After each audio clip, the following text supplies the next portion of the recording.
Oi você, tudo bem? Eu sou Silvânia Evaristo e estamos aqui no podcast Crescer e Contribuir. E olha só, o que vai acontecer aqui nesses próximos minutos é transformador, que eu estou aqui com pessoas muito especiais, são pessoas que fazem parte da minha vida e que têm muito, mas muito, de verdade, para contribuir com a sua vida. Eu estou até aqui com um caderno para fazer as anotações. E se eu fosse você, eu me permitiria, não é, Manu? Isso aí, bom dia pessoal, uma satisfação estar aqui novamente com a Sil, com a nossa convidada especial. E é isso, eu espero que hoje seja um dia transformador, que muitas mulheres sejam impactadas, muitas mãezinhas, né? E é isso, vamos lá. Ok, e a pessoa que está aqui é uma mulher virtuosa. Minha amiga, que eu tenho a honra de falar isso, então é uma alegria, ela faz parte da minha história e você já vai entender em que momento faz todo esse tempo, né? Faz cerca de 20 anos, né, Mari? Mais de 20 anos que nós nos conhecemos e é uma pessoa que vale muito a pena você conhecer. E você que já segue a Marielle sabe o quanto que vale a pena e vai ser um momento valioso essa experiência aqui. Então, deixa ela se apresentar para vocês. Mari, por favor, conte aí quem é a Marielle. Que alegria estar aqui. Já agradeço pelo convite, meninas. Sil, Manu, é uma alegria imensa estar aqui. Então, eu sou a Marielle Marcioli, sou casada com o Alex há 17 anos. E desse casamento hoje nós temos 5 filhos. Então, temos a Fernanda, de quase 16 anos. Daqui a alguns dias ela faz 16 anos. Temos a Alice, de 12 anos. A Helena, de 9 anos, o Theo, com 4, e a Eduarda, a caçulinha, de 1 ano e 8 meses. Uau, olha só, 5. Você quer entender um pouco mais como que é a vida da Marielle, como que ela faz para ter assim um casamento, e eu sou a prova disso, um casamento que realmente assim vale a pena ser vivido, é um casamento saudável. Eu e meu esposo, quantas vezes nós nos inspiramos nessa família linda, e a Mari é uma mulher inteligentíssima. Ela sabe transmitir a mensagem por meio ali do Instagram dela, da família dela, e ela mostra a vida real, o que acontece de fato. E como eu disse, fazem mais de 20 anos que nós nos conhecemos, foi por meio da igreja, né, na igreja que nós nos conhecemos, servindo ao Senhor. E nesse decorrer passamos várias histórias, tenho acompanhado tantos filhos da Mari, a Fernanda mesmo, que é a mais velha, eu também peguei no colo nos primeiros dias de vida, todos esses filhos, e eu vejo assim o quanto que a Marielle e o Alex, eles fazem isso com graças, eles são muito orientados e, claro, são muito empenhados em buscar aprender sobre isso para transmitir para as outras pessoas. Então, eu acredito que vale muito a pena você ficar até o final desse podcast, tá? E antes de mais nada, né, Manu? O que a pessoa tem que fazer para aqui contribuir conosco? Pessoal, por favor, vamos se inscrever no canal. E muito importante, compartilha, né? Compartilha com uma mãe, com uma amiga, para quem você acha que faz sentido. Nos ajude a crescer, porque crescendo nós vamos contribuir com vocês. Isso mesmo, é importante, porque quando você se inscreve e compartilha, aí o sistema mostra para as demais pessoas, e nós precisamos disso, que nós estamos aqui trazendo um conteúdo transformador aí para você. E olha, vale ouro estar com a Marielle, né, Manu? Com vale certeza, ouro. Então, assim, certeza. Anota. Inclusive, ela tem os treinamentos, ela tem os cursos, a masterclass dela, que depois ela vai comentar. E muita coisa a Mari falou aqui que ela vai abrir aqui para nós. Então, assim, Inclusive fatos inéditos. Uau! Fatos inéditos, atenção. Para tudo. Para tudo, gente. Se inscreve aí que vale a pena, tá? Compartilha lá nos grupos do WhatsApp, é bem importante, tá? Então, assim, a Mari está aqui porque faz mais de 20 anos que nós nos conhecemos, e tem uma parte da história que nós vamos trazer, que é quando que tudo isso se deu na minha vida. Então, eu já até comentei quando a gente estava contando a história aqui com a Manu e com o Paulo. Se você não assistiu esse episódio, volta lá, está aqui no canal, assista a nossa história, o método que nos impactou, e a Marielle faz parte de tudo isso. Mas como? Olha só, quando eu estava naquela fase perdida, eu acredito que nem eles sabiam disso, eles foram foram fazer o método CIS. E quando eles retornaram, eles vieram nos visitar, nós nos encontramos, eles comentaram sobre a metodologia. E o esposo da Marielle, o Alex, é o responsável por eu ser quem eu sou. Porque foi ele que me convidou para fazer um processo individual de coach. Então, o Alex fez o método CIS, fez a formação e ele me chamou e falou assim, olha, Silvana, tem a ver com você, é importante e tal. E eu nem comentei na época tudo que a gente estava passando, era tudo muito nebuloso. Então, assim, até por vergonha, a gente não comentou o que estava passando na nossa história. E eu fui para o processo individual. E aí lá as fichas caíram. Então, assim, o Alex me orientou a fazer o método CIS. E, resumo da história, ele fez a grade, eu fiz também. Nós fizemos juntos, Mari? Não. Eu Não fiz fizemos com o juntos. Cláudio. Eu fiz com o Cláudio. Ah, então nós fizemos... Deixa eu ver, eu fiz junto com o Alex, porque e eu fiz logo depois com o Cláudio. É verdade. Então, assim, eu e o Alex, nós caminhamos numa jornada um pouco antes, né, dos nossos cônjuges aqui. E nessa jornada foi que a Mari vai contar agora como ela vivenciou. Mari, conta um pouquinho pra gente como que foi a experiência de fazer o método CIS, no que contribuiu com você, que você não só fez o CIS, mas foi uma pessoa que vivenciou a jornada, a grade. O que realmente impactou na tua vida após o método CIS? Eu fiz o CIS em 2017, se não me engano. Foi em 2017, será? Se eu tava fazendo, eu não sei se é 17 ou 18, eu acho que foi em 2017, né? A convite de um casal de amigos, que são nossos padrinhos, né? São nossos compadres. Eles falaram, ó, vão fazer. Ele falou assim, pegou o Alex e falou assim, olha, Alex, pega a tua esposa e vai fazer. Confia em mim, vai lá e faça. E nós estávamos vivendo um momento... assim, tranquilo no nosso casamento, tranquilo até assim, né? Financeiramente a gente não estava assim passando por grandes dificuldades, mas eu vinha passando por dificuldades na minha maternidade, né? Eu já estava na época com 2 meninas, né?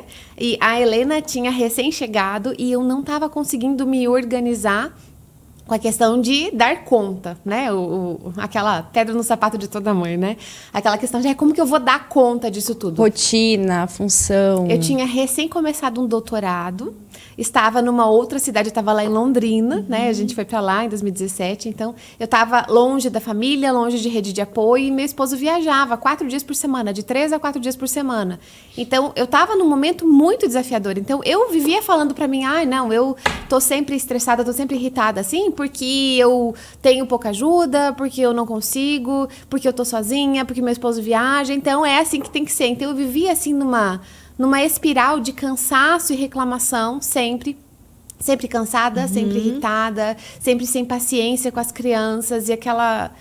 sabe aquilo que qualquer coisa te tira da sua estabilidade, assim, né? E muitas vezes me vendo tendo com as crianças comportamentos que eu não gostaria de ter, e depois eu ia dormir, ia deitar, a hora que estava todo mundo dormindo, eu na cama, eu pensava, graças a Deus, eu não via a hora de acabar o dia. Aquela sensação, assim, de... esperar todos os dias que chegasse a noite para a hora das crianças estarem na cama, né? Eu vivendo aquilo e achava assim, não, é isso porque eu tô... A maternidade é assim. É isso, né? Eu justificando aquilo, contando as historinhas sempre, é porque eu tô cansada, é porque isso, porque aquilo. Então, sempre assim. Aí, quando nós fomos convidados para fazer o método CIS, claro que meu esposo, ele foi, assim, pensando no motivo profissional, né? A gente não estava, assim, passando por grandes dificuldades, porque nós já passamos por momentos bem mais difíceis que aquele. Sim. Só que ele foi com esse foco. E eu achei que estava indo para acompanhar ele. Mas qual foi minha surpresa quando eu cheguei lá no Método CIS e comecei a me deparar com a minha maternidade de um jeito que não era o que eu queria? Quando eu sonhava em ser mãe, sempre sonhei ser mãe, queria ter filhos e tal. Eu pensava assim, nossa, eu quero ser aquela mãe amorosa, carinhosa, presente, cuidadora, atenciosa, né? Aquela mãe amiga dos filhos. E eu não estava sendo isso. Né? Muitas vezes eu sendo aquela mãe assim que chegava a hora de colocar as crianças para dormir porque eu já estava irritada, eu estava exausta. Às vezes eu explodia com as crianças. Né? Às vezes eu começava a gritar e... muitas vezes eu via, assim, aqueles olhinhos assustados, sabe? E aquilo, na hora que eu ia deitar de noite, aquilo me corroía por dentro. E lá no CIS, eu me deparei com aquilo e falei, meu Deus, não é isso. Não era assim que era para ser. Né? A Helena tinha 1 aninho, a Alice tinha 4 e a Fer tinha 7. Né? Então, naquela época, eu tava, assim, pirando. Eu acho que o choque de realidade é que a gente vê os traumas, né, que a gente causa neles. minha mãe só grita comigo, minha mãe é agressiva. Eu falo porque eu também foi para mim esse choque de realidade. O que você falou, eu me identifiquei, né? A exaustão da maternidade que traz, a nossa cabeça fica processando coisa o dia inteiro. Tem fralda, tem leite, tem roupa que serve, meu Deus, é dia de vacina, tem que levar no médico, tem que fazer o mercado, o marido tá chegando para jantar. E a cabeça, ela não para de ficar processando. Então, quando você fala que você deita à noite na cama, eu também me identifiquei que é a hora que parece que o mundo para e ninguém precisa mais de você naquele momento. Né? A exaustão dá um stop ali. E eu acho que o que mais me chocou é quem que eu estava sendo para os meus filhos. Eles iam ter que sentar daqui a alguns anos no método CIS para reverter alguma coisa que eu causei neles, né? Esse é um choque de realidade bem grande. Sim, e eu em muitos momentos via as meninas me obedecendo por medo. E eu não queria ser esse tipo de mãe.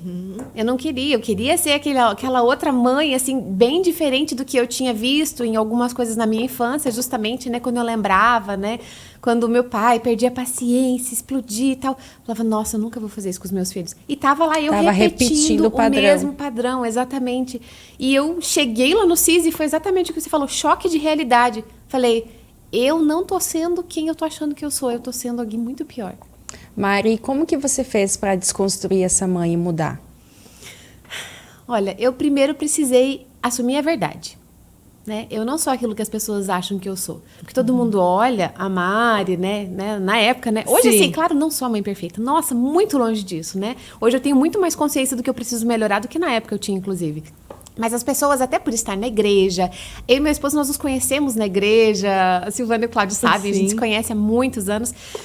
Antes da gente casar, inclusive. E as pessoas sempre olhavam, né? A gente pregando na igreja, palestrando na igreja. Falavam, nossa, que família perfeita, que família linda. E quando eu conto isso hoje, muitas pessoas falam, Mari, eu não acredito que você era assim. Eu falo, eu era. E eu ficava naquela imagem, assim, que...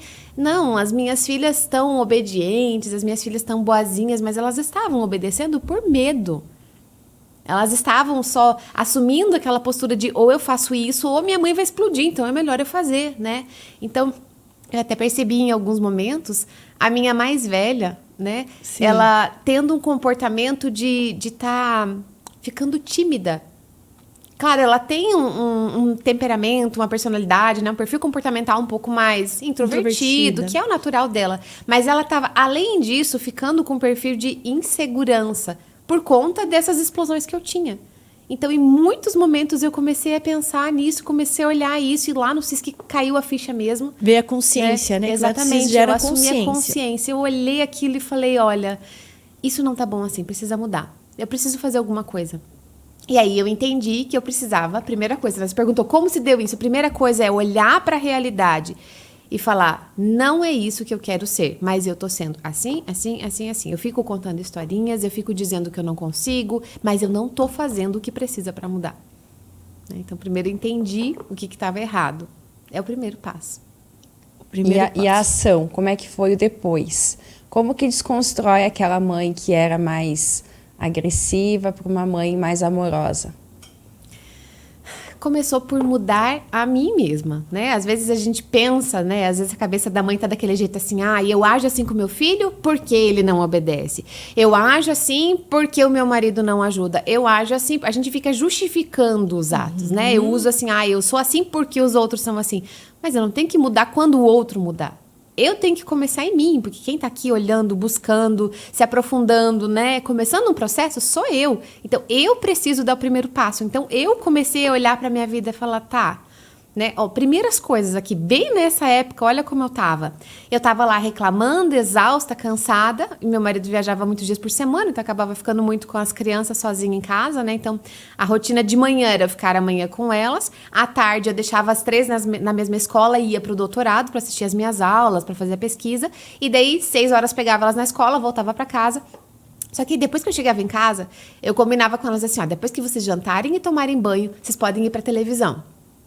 Todos os dias, né? Quem me conhece hoje vai falar assim, meu Deus, só, sério? Gente, presta atenção, né? Nessa informação. Eu usava a televisão, porque a televisão é algo atrativo para criança, né? Eu usava a televisão como um incentivo para que elas fossem de uma vez tomar banho e jantar. Aí elas iam para a TV e eu também. Então, elas iam pra sala assistir alguma coisa que eu achasse que era alguma coisa menos ruim, né? Pra não sentir uma mãe tão ruim assim. E daí, eu ia pro meu quarto pra assistir um seriado. E daí, eu levava elas pra dormir de noite, colocava elas pra dormir e voltava pra televisão continuar assistindo o seriado. Então, isso não foi assim de uma hora pra outra. Foi acontecendo gradativamente. E quando eu me dei conta, bem na época do CIS, eu tava, às vezes, ficando até meia-noite, 1h da manhã, assistindo, né? Um episódio atrás do outro. Às vezes, eu ia dormir 1h e quando elas acordavam às 7, elas acordavam primeiro e vinham me chamar. E eu tava acabada de sono, exausta, porque eu não tinha dormido o suficiente. Aí, já acordava irritada, Já acordava reclamando. de mau humor e eu não tinha me trocado, eu não conseguia nem me vestir. Ai, porque eu não consigo nem me trocar, porque eu não consigo... Ai, já tem gente chamando e criança Atrasada. com fome. Atrasada dia a dia. e tal. Mas olha, né? Olha como tava. Então, eu comecei a olhar pra isso e falar, olha, tá aqui. Tá tudo errado. Parei de assistir, né? Encerrei o seriado. Falei, não, chega. Deu. Deu de televisão. E eu não era de assistir televisão. Antes de ir pra Londrina, antes de 2017, desde antes de casar, eu não via TV mais. Só que lá, pela desculpa... a ausência, a sobrecarga, eu usei uma fuga. desculpa. Eu usei uma desculpa porque eu tava fazendo um curso de inglês e eu precisava treinar o inglês. Então, eu colocava o seriado em inglês pra assistir. Não, eu estou estudando inglês. Sim. Só que aquilo é feito pra te atrair cada vez mais, né? Era uma E- historinha verdadeira que nós Sim. chamamos. Tanto que chegou numas temporadas que não tinha mais o áudio em inglês e eu continuei no português mesmo. Então, já nem era mais o inglês, né? Então, parei. Então, a minha mudança lá, eu comecei a identificar. Então, onde começou? Parei de assistir a televisão, comecei a dormir mais cedo, comecei a acordar antes das crianças, fazer meu momento de oração antes, fazer um momento de leitura antes. Então, eu mudei a minha rotina, eu comecei a agir diferente. Quando as crianças acordavam, eu já tinha tomado café, eu já tinha rezado, eu já tinha feito meia hora de leitura e já estava esperando elas. Só aí já mudou 90% dos problemas que a gente É tinha. verdade. Só com a consciência, a clareza e uma decisão, uma atitude. Às vezes é um pequeno Sim. detalhe que a pessoa mexe, né, Mari, no dia a dia, que vai fazer... Pequenas mudanças dão grandes resultados. Pequenas né? mudanças, Você mexer nas grandes coisas certas. Né? Não adianta Exato. você querer mudar tudo e não mudar aquilo que é o mais importante. Pra mim, o meu grande gargalo tava ali no meu cansaço, naquilo que eu falava que estava sempre exausta, mas eu precisei mudar a minha rotina. Quando eu comecei a fazer isso, elas acordavam, eu já estava com o café pronto esperando elas, eu ia dar um beijinho. Nossa, quem que é essa pessoa, né? Como assim? O que aconteceu com a mamãe, né? Então, eu comecei a ter um momento mais gostoso com elas, aí deixava elas na escola, à tarde eu ia pro meu trabalho, fazia minhas coisas do doutorado, voltava, pegava elas, a gente ia pra casa. Cortei a televisão delas também, né? Então, foi nessa Sim. época, depois do CIS, eu assisti aquele filme Mãos Talentosas. Mãos talentosas, sim. Aquele filme foi decisivo. Quem não viu ainda e tá precisando de incentivo, Merece, veja. né, Mari? Sim, aquele filme é incrível. Quando eu assisti aquele filme, eu falei, gente, eu preciso ser esse ponto de mudança na vida dos meus filhos. Eu sou a mãe aqui, eu tô conduzindo. Se eu, que sou adulta, não tô sabendo levar elas pro que é melhor, como que elas sozinhas vão chegar nisso? Então, olha, sentei, assisti o filme, depois disso eu e meu esposo conversamos, falei assim, olha, a partir de agora, não tem televisão de segunda a sexta. Acabou. E daí nem pra mim. Né? Eu nunca era de assistir televisão. Comecei por causa do seriado, cortei. Abandonei o seriado, nem terminei mais. E comecei a combinar com elas que só o final de semana, que inclusive permanece até hoje, a Sil sabe, a gente lá em casa não tem televisão de segunda a sexta. Então, no final de semana, eu deixo elas assistirem um filme. Um filme de umas 2 horas ali. Então, tá bom. Sábado é o dia, elas assistem, depois do almoço, tem a hora E delas vira um lá e pronto. evento também, algo que une a família, né? Eu percebo Sim. lá em casa, dia do filme, vamos assistir o filme. Então vira aquele evento, né? Não fica aquela coisa rotineira. Sim, e daí quando você para de ter a possibilidade de ter, no começo foi bem difícil, né? No começo pra elas... É um vício, né? Exato, toda noite chegava num ponto assim que elas começaram a pedir toda noite, mas foram as primeiras 2 semanas, eu acho. Depois disso foi diminuindo e a coisa foi se encaixando. As nossas horas de dormir começaram a ser momentos muito mais prazerosos. Porque eu não tinha que brigar com a televisão, porque antes elas queriam ficar na televisão. Então, a hora de dormir já era uma briga porque tinha que desligar a TV. Só aí já era um ponto difícil já. Então, parou, não tinha mais TV, pronto, já era hora de dormir, vamos descansar e tal. Então, tudo foi se encaixando, né? Mas começou pela minha mudança de hábitos. A né? mudança de Criar hábitos. bons hábitos. A partir do CIS, então, você gerou consciência, começou a ver essa mudança, começou a acontecer dentro ali da sua casa, com você. Não foram as crianças que mudaram, mas foi a mãe, Marielle, que começou a ter novos comportamentos. E aí, assim, Mari, que momento que você percebeu eu vou ajudar pessoas? Foi nessa fase aí? Eu acho que foi nessa fase ou mais para frente? Conta mais sobre isso pra gente. Quando eu voltei do CIS, eu estava trabalhando com outra coisa. Eu estava assim, eu estava no doutorado, né? E quando eu voltei de lá, eu falei assim, que a minha ideia antes era ser professora universitária o resto da vida, né? O meu plano inicial era esse. Quando eu voltei do CIS, eu pensei assim, eu quero ajudar famílias. Nossa, eu quero falar com outras mães que estão vivendo o que eu estou vivendo também. E aí eu me lembro de um dia que eu estava na sala de casa, fazendo meu momento de leitura, né? Que eu voltei pro hábito de leitura, sempre gostei muito. Mas eu, depois que os filhos chegaram, falei, não tenho tempo. Claro que não dava tempo, eu estava colocando um monte de outras coisas, né? Sim. Eu não tenho tempo para ler, não tenho tempo para estudar, não sei o quê. E sempre contando historinhas para dizer que eu não ia conseguir, né? Quando eu voltei para a leitura, teve um livro da Louise, não vou lembrar. Louise Hayes? Não. Será que é essa? Não vou lembrar o nome dela. Eu também não vou lembrar o nome do livro agora. Eu lembro da capa dele e tudo, mas enfim. Quando eu estava lendo aquele livro um dia, sentada na sala lá da casa, lá em Londrina, eu lembrei de uma passagem em que Jesus diz que vós que estáis cansados do peso do vosso fardo, vinde até mim e eu vos aliviarei. Lendo, não foi exatamente essa a linguagem que ela usou no livro, mas quando eu li aquele parágrafo, eu lembro do parágrafo, eu lembrei disso e pensei assim, meu Deus, eu estava vivendo debaixo desse fardo pesado, que era a maternidade. Estava sendo um fardo, estava sendo algo que estava me sufocando, estava me arrastando, estava assim, difícil, né? Estava muito desafiador, tanto que nessa época eu não sabia se eu ia querer ter mais filhos, depois de ter a terceira. E a gente sempre falou que ia ter 5, né? A gente falava desde sempre.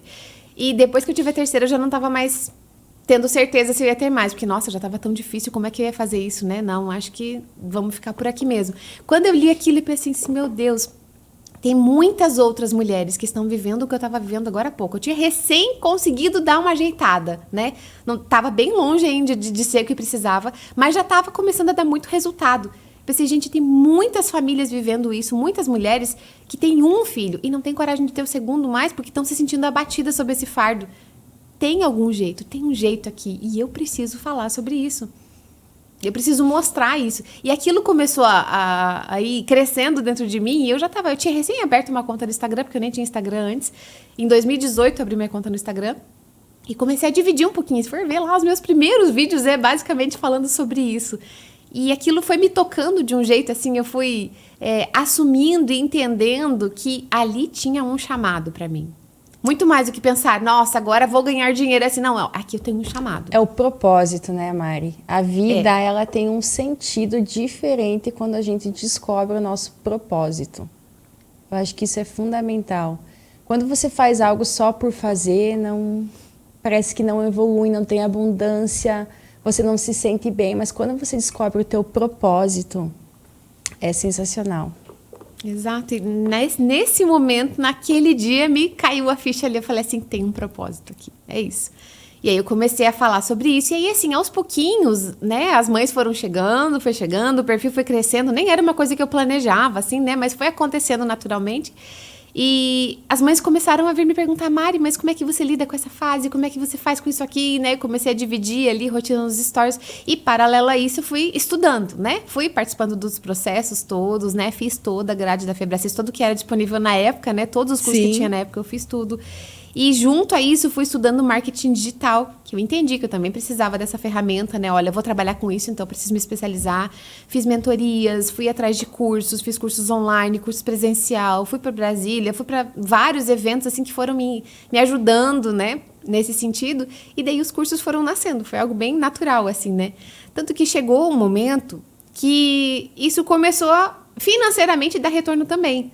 Né, que não era o propósito inicial, mas começou a acontecer. Eu falei, não, peraí, então eu acho que eu consigo conciliar isso aqui. Porque aí eu conseguia conciliar com a educação dos filhos. Eu poderia continuar em casa, né? Sim. E continuar com os filhos. que era o meu desejo, né? De eu não sair trabalhar fora, período integral 40 horas, pelo menos enquanto eu tenho os meus filhos pequenos ainda, né? Então, um dia a minha carreira vai voltar, um dia, se eu quiser trabalhar o dia inteiro e fazer hora extra, tudo bem, né? Hoje não, né? Agora eu quero dar uma reduzida no ritmo de trabalho para eu poder acompanhar as crianças crescendo. E isso eu consegui fazer, porque enquanto eu estava ali com os filhos, eu estava aproveitando, eu estava produzindo conteúdo, eu estava gravando um vídeo, olha, aqui aconteceu essa situação, resolvo desse jeito, né? E é isso que você falou, ela mostra a vida real. Mas é isso, porque enquanto eu estou passando por um desafio com as crianças, eu estou lá nas redes sociais dividindo aquilo, isso acaba sendo uma ferramenta para ajudar alguém também. Então, consegui aproveitar, né? Unir as duas coisas. Então, foi natural, assim, foi acontecendo sem eu planejar. Exato. E uma coisa que eu acho muito interessante, Mari, que eu acho que você é uma das poucas pessoas, é sobre essa questão das telas. Assim, de uma forma resumida, sobre aí todos os estudos que você tem, que você sabe, acho que é bem importante deixar bem claro, e também o Paulo Vieira, ele traz muitos estudos sobre os malefícios que é do ser humano ficar muito tempo diante das telas. Então, assim, para o adulto já tem muitos problemas, imagina para a criança, né? Então, assim, você que tem aí toda essa expertise, fala assim, quais são os problemas? Porque eu vejo lá na sua casa, vocês colocam isso em ação, é só 2 horas, né? No final de semana, e olha lá ainda, e para todo mundo. Então, assim, por que você faz isso? Enquanto você falava agora, eu lembrei de uma comparação para ficar assim bem fácil de entender, né? Teria N formas, a gente poderia falar horas. Aliás, eu tenho um curso inteiro sobre isso, Masterclass telas inteirinha. Mas para falar de um jeito fácil, vamos fazer uma comparação com a introdução alimentar do bebê. Por que a gente não dá açúcar para uma criança antes dos 2 anos? Porque o açúcar é uma coisa extremamente palatosa, gostosa. E se você começa a oferecer isso, a criança vai perder o interesse pelo brócolis, pela cenoura, pelo feijão, pelo arroz. Ela não vai querer mais aquilo. Ela vai querer só o que é gostoso. Sim. Porque aquilo ativa de uma maneira extrema, né? O sabor, a sensação, o prazer, a sensação que ela produz. A tela é exatamente isso. Uma criança pequena, ela nasce, né, com esse dom, com essa graça de se encantar com o simples. Né? Você tá com uma criança pequenininha, andando pela rua, de repente ela para tudo para admirar uma carreirinha de formigas que tá passando ali. Né? Ela olha aquilo, mamãe! É uma graça, sim, né? Esses dias eu saindo com a Duda do carro, como é que qualquer coisa, né? Eu saindo com a Duda do carro, né, com pressa, entrando em casa, de repente ela começou a apontar, eu olhei, ela viu o vento balançando as folhas da árvore, ela achou incrível, né? A Duda tem um aninho.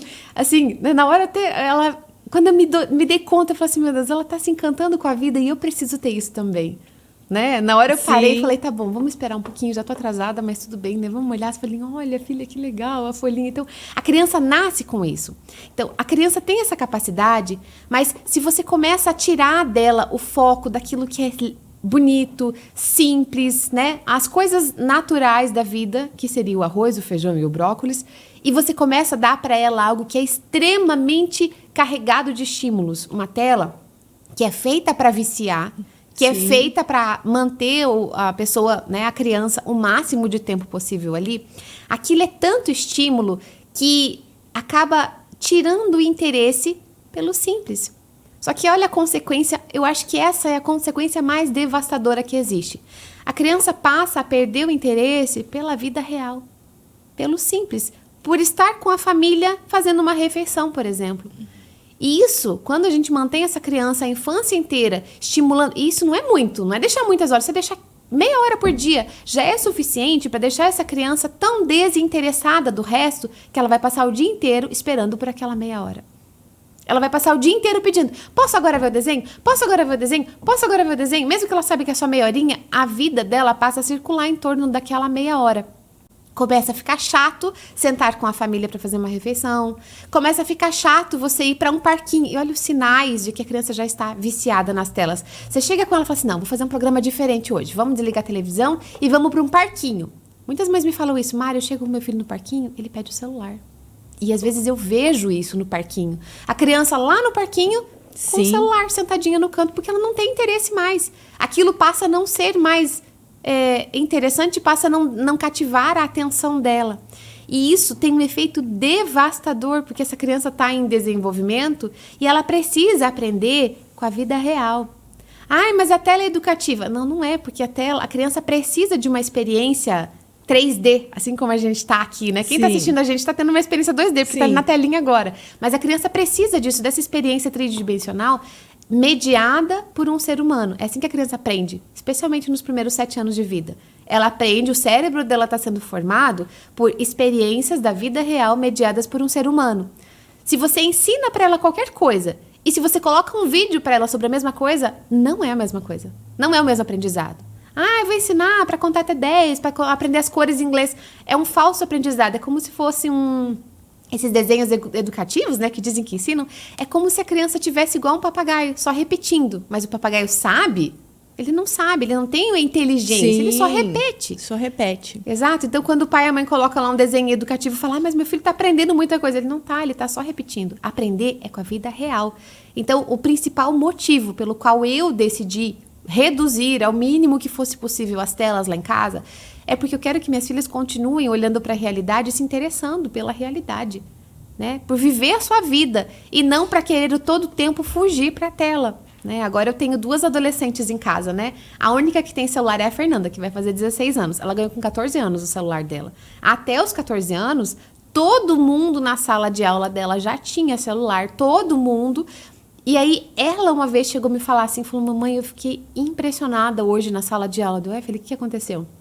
Ela tinha, foi há 3 anos atrás isso, ela tinha 12 para 13, né? Quase 13 anos. Ela não tinha o celular ainda. Ela falou assim, o professor de português chegou na sala de aula, eles estavam conversando sobre tela, sobre o assunto. Ele pediu para todo mundo pegar o seu celular, porque todo mundo já tinha, né? Sim. E ela não pegou porque ela não tinha. Todo mundo pega o seu celular e vai lá no tempo de uso, da média diária de uso do celular. Ela falou assim, mamãe, a média era de 9 horas por dia. Por dia? Meu Deus. 9 horas por Nossa. dia, com 12 anos. Com 12 anos. Ela chegou a me falar aquilo horrorizada. Então, é assim, não foi uma coisa assim, ó, não pode mais e pronto. Não, eu fui explicando para as crianças o porquê que isso não é bom. Né? Olha, não é bom para você por isso, por isso e por isso. Eu falei assim, filha, tá vendo? 9 horas. Você acha que eles sentam com a família para ter um momento como a gente? Você acha que eles pegam um livro para ler? Lá em casa as meninas leem muito, assim, sabe, né? Elas leem pra caramba, assim, né? Muito mais do que eu já li na minha vida, eu acho. Elas já leem, né? A minha filha, a Alice, eu tava contando pra você esses dias. A Alice ganhou um Kindle ano passado e pra leitura, né? Um aplicativo pra leitura, no aniversário dela. De junho a dezembro, ela leu 28 livros. Nossa! Tá vendo só? E são livros grossos, gente. Livros de 300 assim, páginas. de 300, livros. 400 Uau, páginas. Mais que a gente. Muito mais. Sim. Então, claro, eles têm mais tempo. E por que Sim. elas têm tempo? É claro, não né? estão na tela. Elas não estão nas telas. Quem passa 9 horas por dia não tem tempo de ler nada. Né? Então, se você vai deixando... E isso não começa de uma hora para outra, como eu falei. Eu vivi isso, Mari. Eu vivi isso com o Henrico. Você começa com meia horinha. Isso, ele tinha 2, 3 aninhos. E o YouTube, né? Adorava o YouTube. E eu sempre presente, não, ele tá assistindo o que eu tô vendo, o que ele tá assistindo, né? Me enganando. Um desenho educativo. Uma historinha ridícula. E ele começou a ficar irritado. Irritadíssimo, irritadíssimo. E quando ele ficava irritado, ele queria se apoiar no YouTube. Ele ficava irritado com alguma coisa, o YouTube, desenho. Aí me caiu uma ficha e falei, meu Deus, ele tá tendo aquilo como um amparo, um seguro, mas isso não tá certo? E aí meu marido estava viajando para a China, eu estava uns 20 dias sozinha com eles. E aquilo me incomodou de um jeito, eu falei, eu ia esperar o Paulo voltar para me tirar, né? Eu falei, não, eu vou matar no peito sozinha. Eu desinstalei o aplicativo da TV. E ele veio falar, ele falou, mãe, cadê o YouTube? Eu falei, não tem mais, acabou. Eu falei, não vou mentir também, né? Eu falei, não tem mais essa TV, acabou o YouTube. Foi 2 dias que ele pediu, só 2 dias. Eu achei que ia ser terrível, que ele ia se jogar no chão, mas eu entrei também em ação, né? Inventando coisinha e brincadeira e me fazendo presente. E foi tão leve. Eu passei a noite matutando na minha cabeça como que ia ser eu tirando o YouTube, o que ia acontecer. Sabe coisa de mãe? Tipo quando você vai tirar uma chupeta, quando você vai tirar o peito, alguma coisa, você fica formulando, né, hipóteses, como vai ser. Foi tão fácil e foi tão libertador ter tirado aquele aplicativo da TV. 2 dias depois ele nem lembrava mais. E eu também dava o celular em restaurante, né? Eu não Pra costumo... poder ter paz pra sentar, não, né? preciso comer em paz. Eu me enganava e dava celular. Então, também não dou mais. Não existe mais essa história de dar celular. E assim, foi tão libertador. E eu percebi a agressividade do meu filho. Ele ficava irritado por conta da TV. Vira um vício. Vira um vício. Esses Então, primeiros dias que vem é síndrome de abstinência mesmo. isso. Mas assim, tem que ter tomado decisão. E às vezes não é tão difícil quando a gente acha que é. As crianças, elas se adaptam rapidamente, elas são mais esponjinhas, então você muda muito rápido as coisas com elas. A gente fica sofrendo e às vezes é leve, é fácil e é necessário, né? E eu acho que esse é o melhor jeito, mano, de tirar. Você chegar é igual band-aid, não tem aquela coisa de ficar, vai e arranca de uma vez, pronto, Isso. acabou, deu. Porque se você ficar, só pode um pouquinho por dia, vira aquela história de passar o dia esperando por aquele pouquinho. Então é bom, corta de uma vez e pronto, né? Quanto menor a criança, menos ela sabe lidar com exceções. Você pode tal dia, nesse dia pode, nesse não pode. Hoje pode, amanhã não pode. É difícil para eles lidarem com isso. Quanto mais pequenininha a criança, mais difícil para lidar com isso. É melhor ter a regra é essa. Eventualmente acontecer alguma coisa, tá bom, hoje, por esse motivo aqui vai ter. Ok, mas a regra é, não tem. Não tem. E eu percebo isso, Mari, lá na sua casa, que as crianças, elas sabem realmente brincar, inventar, ficar fantasiando, que é coisa própria da criança mesmo de fazer isso, né? Porque talvez muitas mães que estão vendo esse momento, né? A Manu já relatou ali a experiência dela, que acabou sendo leve, porque, como a Mari disse, a criança, ela se encanta com a vida. Então, ele se distrai ao mesmo tempo com outras coisas, né? Mas talvez a mãe que está vendo isso pensa, nossa, mas como que eu vou fazer isso? Como Não se dará pensa, isso? só vai. Vocês acham que deve ser assim, então, tipo de vez? Sim, Eu eu acho. penso. Também acho. E o que é o é jeito da Manu. isso? E o que assim as mães podem fazerem assim? Porque eu penso assim que algumas mães, elas já têm esse hábito de tudo, até mesmo quando vai na casa da avó e já dá ali o celular, já liga uma TV, porque eu sei que na minha família os adultos são assim. Então, assim, não tem muito aquele tempo de mesa e tudo mais. E muitas vezes eu percebo que a televisão foi uma responsável por isso.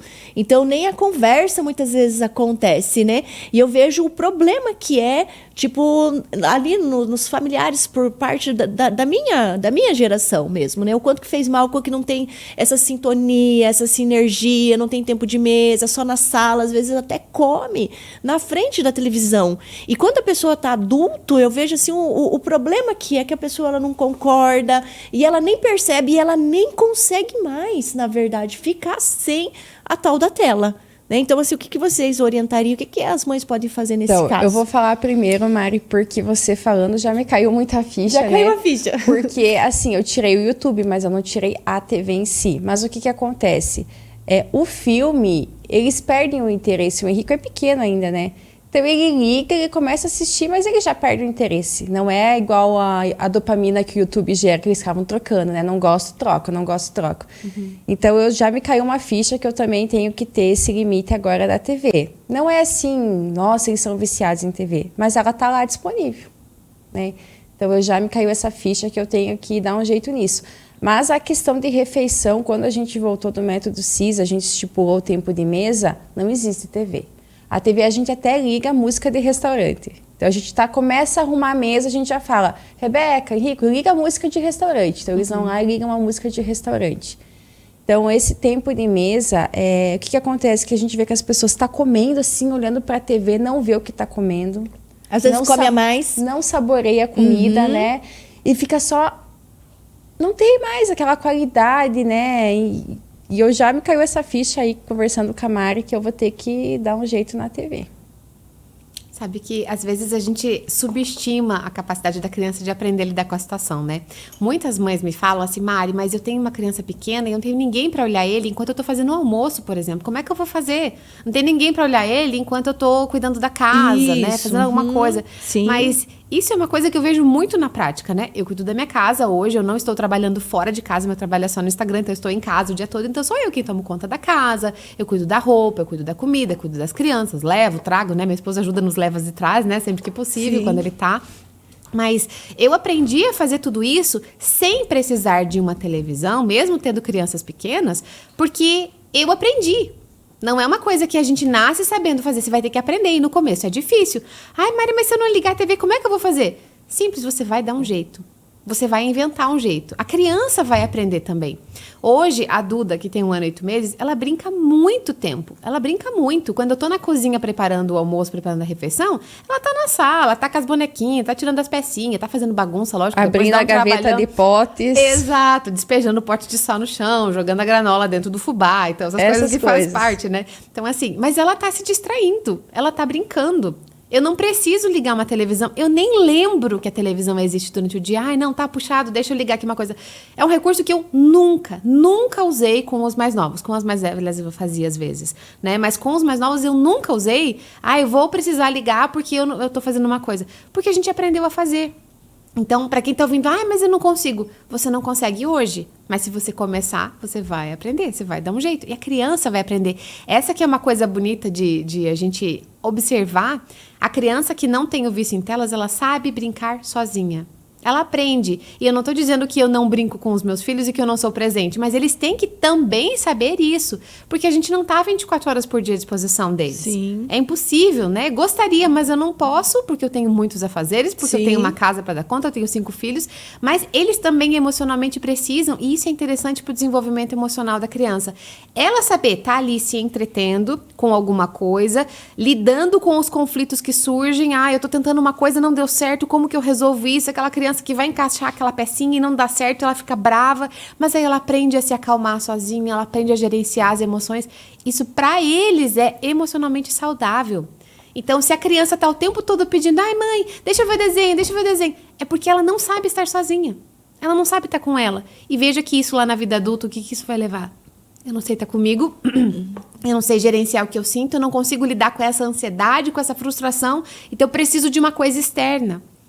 A gente tem impactos que vão lá para a vida adulta, a gente precisa pensar nisso. E esse fato de precisar de algo externo, seja para estimular, seja para acalmar, que é o problema. E essa questão das telas, Manu e Mari, eu vejo assim, até nos atendimentos individual, assim, de coach, principalmente, assim, teve um tempo que eu atendi muitos casais. E um dos principais identificação de problemas, não que, por exemplo, aqui os adultos, nunca vai assistir um filme, não é sobre isso, é sobre o excesso. Né, sobre a pessoa ir para um extremo, a ponto, por exemplo, assim, de muitas vezes os casais terem a tal da TV no quarto e até o relacionamento sexual ser reduzido, o diálogo ser reduzido, e aí ir para, muitas vezes, um afastamento, um esfriamento conjugal muito grande. E, por exemplo, lá na nossa casa, eu e meu esposo, desde que nós casamos, a nossa regra até hoje não entra nada eletrônico dentro do quarto. Nada. E até a TV que nós ganhamos de presente, ela estragou, que a gente foi ligar depois de 7 anos para uma Copa e, enfim, 7 anos ligado, não funcionou. Então, eu vejo assim, que é uma das coisas que as pessoas perguntam, mas como que faz para ter um relacionamento saudável? Então, assim, eu vejo que quando começa desde a infância, os benefícios, a pessoa ela sabe ter maiores interações com o ser humano. Então, eu acredito assim, você que tá aí, que é uma mãe que pensa, olha como vou fazer, só seguir aí o que a Manu disse, o que a Mari falou, que vai dar certo. Porque, assim, não é só com as crianças isso, também nós Eu casados, tenho uma coisa né? para compartilhar. Lembra que no episódio anterior eu falei da minha depressão? Sabe o que eu fazia, Sil? Eu ficava assistindo série, eu não tinha TV no quarto, né? No celular. Eu tinha que dormir, eu não conseguia dormir sem ligar uma série. E aí, por exemplo, onde eu ia, eu levava o celular junto. Se eu ia no banheiro, o celular estava ligado. Eu ia fazer a comida, eu deixava uma série ali ligada. Eu precisava daquela dependência, para mim era uma fuga. Naquele momento, né, que eu estava debilitada emocionalmente, para mim era uma fuga. Então, você veja a gravidade que é a tela, né? E como eu falei que o Henrique estava buscando se acalmar no YouTube. Como que ele ia crescer e ser um adulto? Nas fugas dele, ele ia estar assistindo uma série. Você também comentou, estava num momento de depressão, né? Lá naquela exaustão da maternidade, fazendo o quê? Assistindo série. Então, a gente traz como fugas isso. Então, se você está fazendo isso, veja que tem saída, né? Se nós conseguimos, você também consegue. Acho que é importante falar isso. Exato, porque, ó... E agora, assim, vamos mudar um pouquinho de assunto. Vamos. Sabe o que eu quero perguntar? Bora. Pra vocês? Então, a Manu tem 2 filhos que são lindos, maravilhosos, né? São. A Mari tem 5 filhos. Então, assim, Mari, para as pessoas, eu vejo, assim, que os casais, hoje em dia, as pessoas, de um modo geral, né? Elas desejam os filhos. Mas, às vezes, o casal tá com um filho ou 2 filhos e até tem vontade de ter um próximo, mas geralmente é um, tá? Porque, assim, o que eu lembrei dessa pergunta? Eu tô lembrando de um casal que eu atendi e eles falaram assim para mim, tava na conversa sobre os sonhos de colocar e eles falaram assim, não, a gente gostaria de ter filhos e tal, né? Mas nós temos muito medo e tal, porque, assim, 2 filhos já é muito, enfim. Eu fiquei pensando sobre isso e aí eu comentei com eles, falei assim, olha, eu tenho uma comadre, né, que é a Marielle, ela tem 5 filhos. Também. Exato, e tenho também a Márcia e o Alex, que também são meus compadres, que tem 4 filhos. E aí, eu lembro que eles, tipo, até foram pra trás, assim, na cadeira. Tipo assim. É verdade. Ele falou assim, sabe o que é? A gente não conhece, eles não conhecem, não tinham no círculo deles pessoas que tinham mais de 2 filhos. Eles falaram assim, pra você ter uma ideia, eu não conheço casais que têm 3. Eu não conheço, eu não tenho no meu meio familiar, eu não tenho os parentes, eu não tenho nem os amigos, nem os meus clientes. E aí ele perguntou para mim como é que é. Eu falei, olha, a vida deles, eles são muito felizes, passam assim, os seus desafios e tudo mais. Então, assim, Mari, tem alguma coisa que te fez assim, tipo, olha, como que você vê isso da quantidade de filhos? E as pessoas talvez até hoje em dia se assustem, que um tempo atrás, né? Isso era tranquilo no tempo dos nossos avós, eram 10, 12 filhos, mas hoje eu acredito que não é tão comum assim, né, no nosso meio, pelo que eu percebo. Não. Então, como que é isso para você, o fato de você ter essa quantidade de filhos? Como que você vê a vida nesse ponto?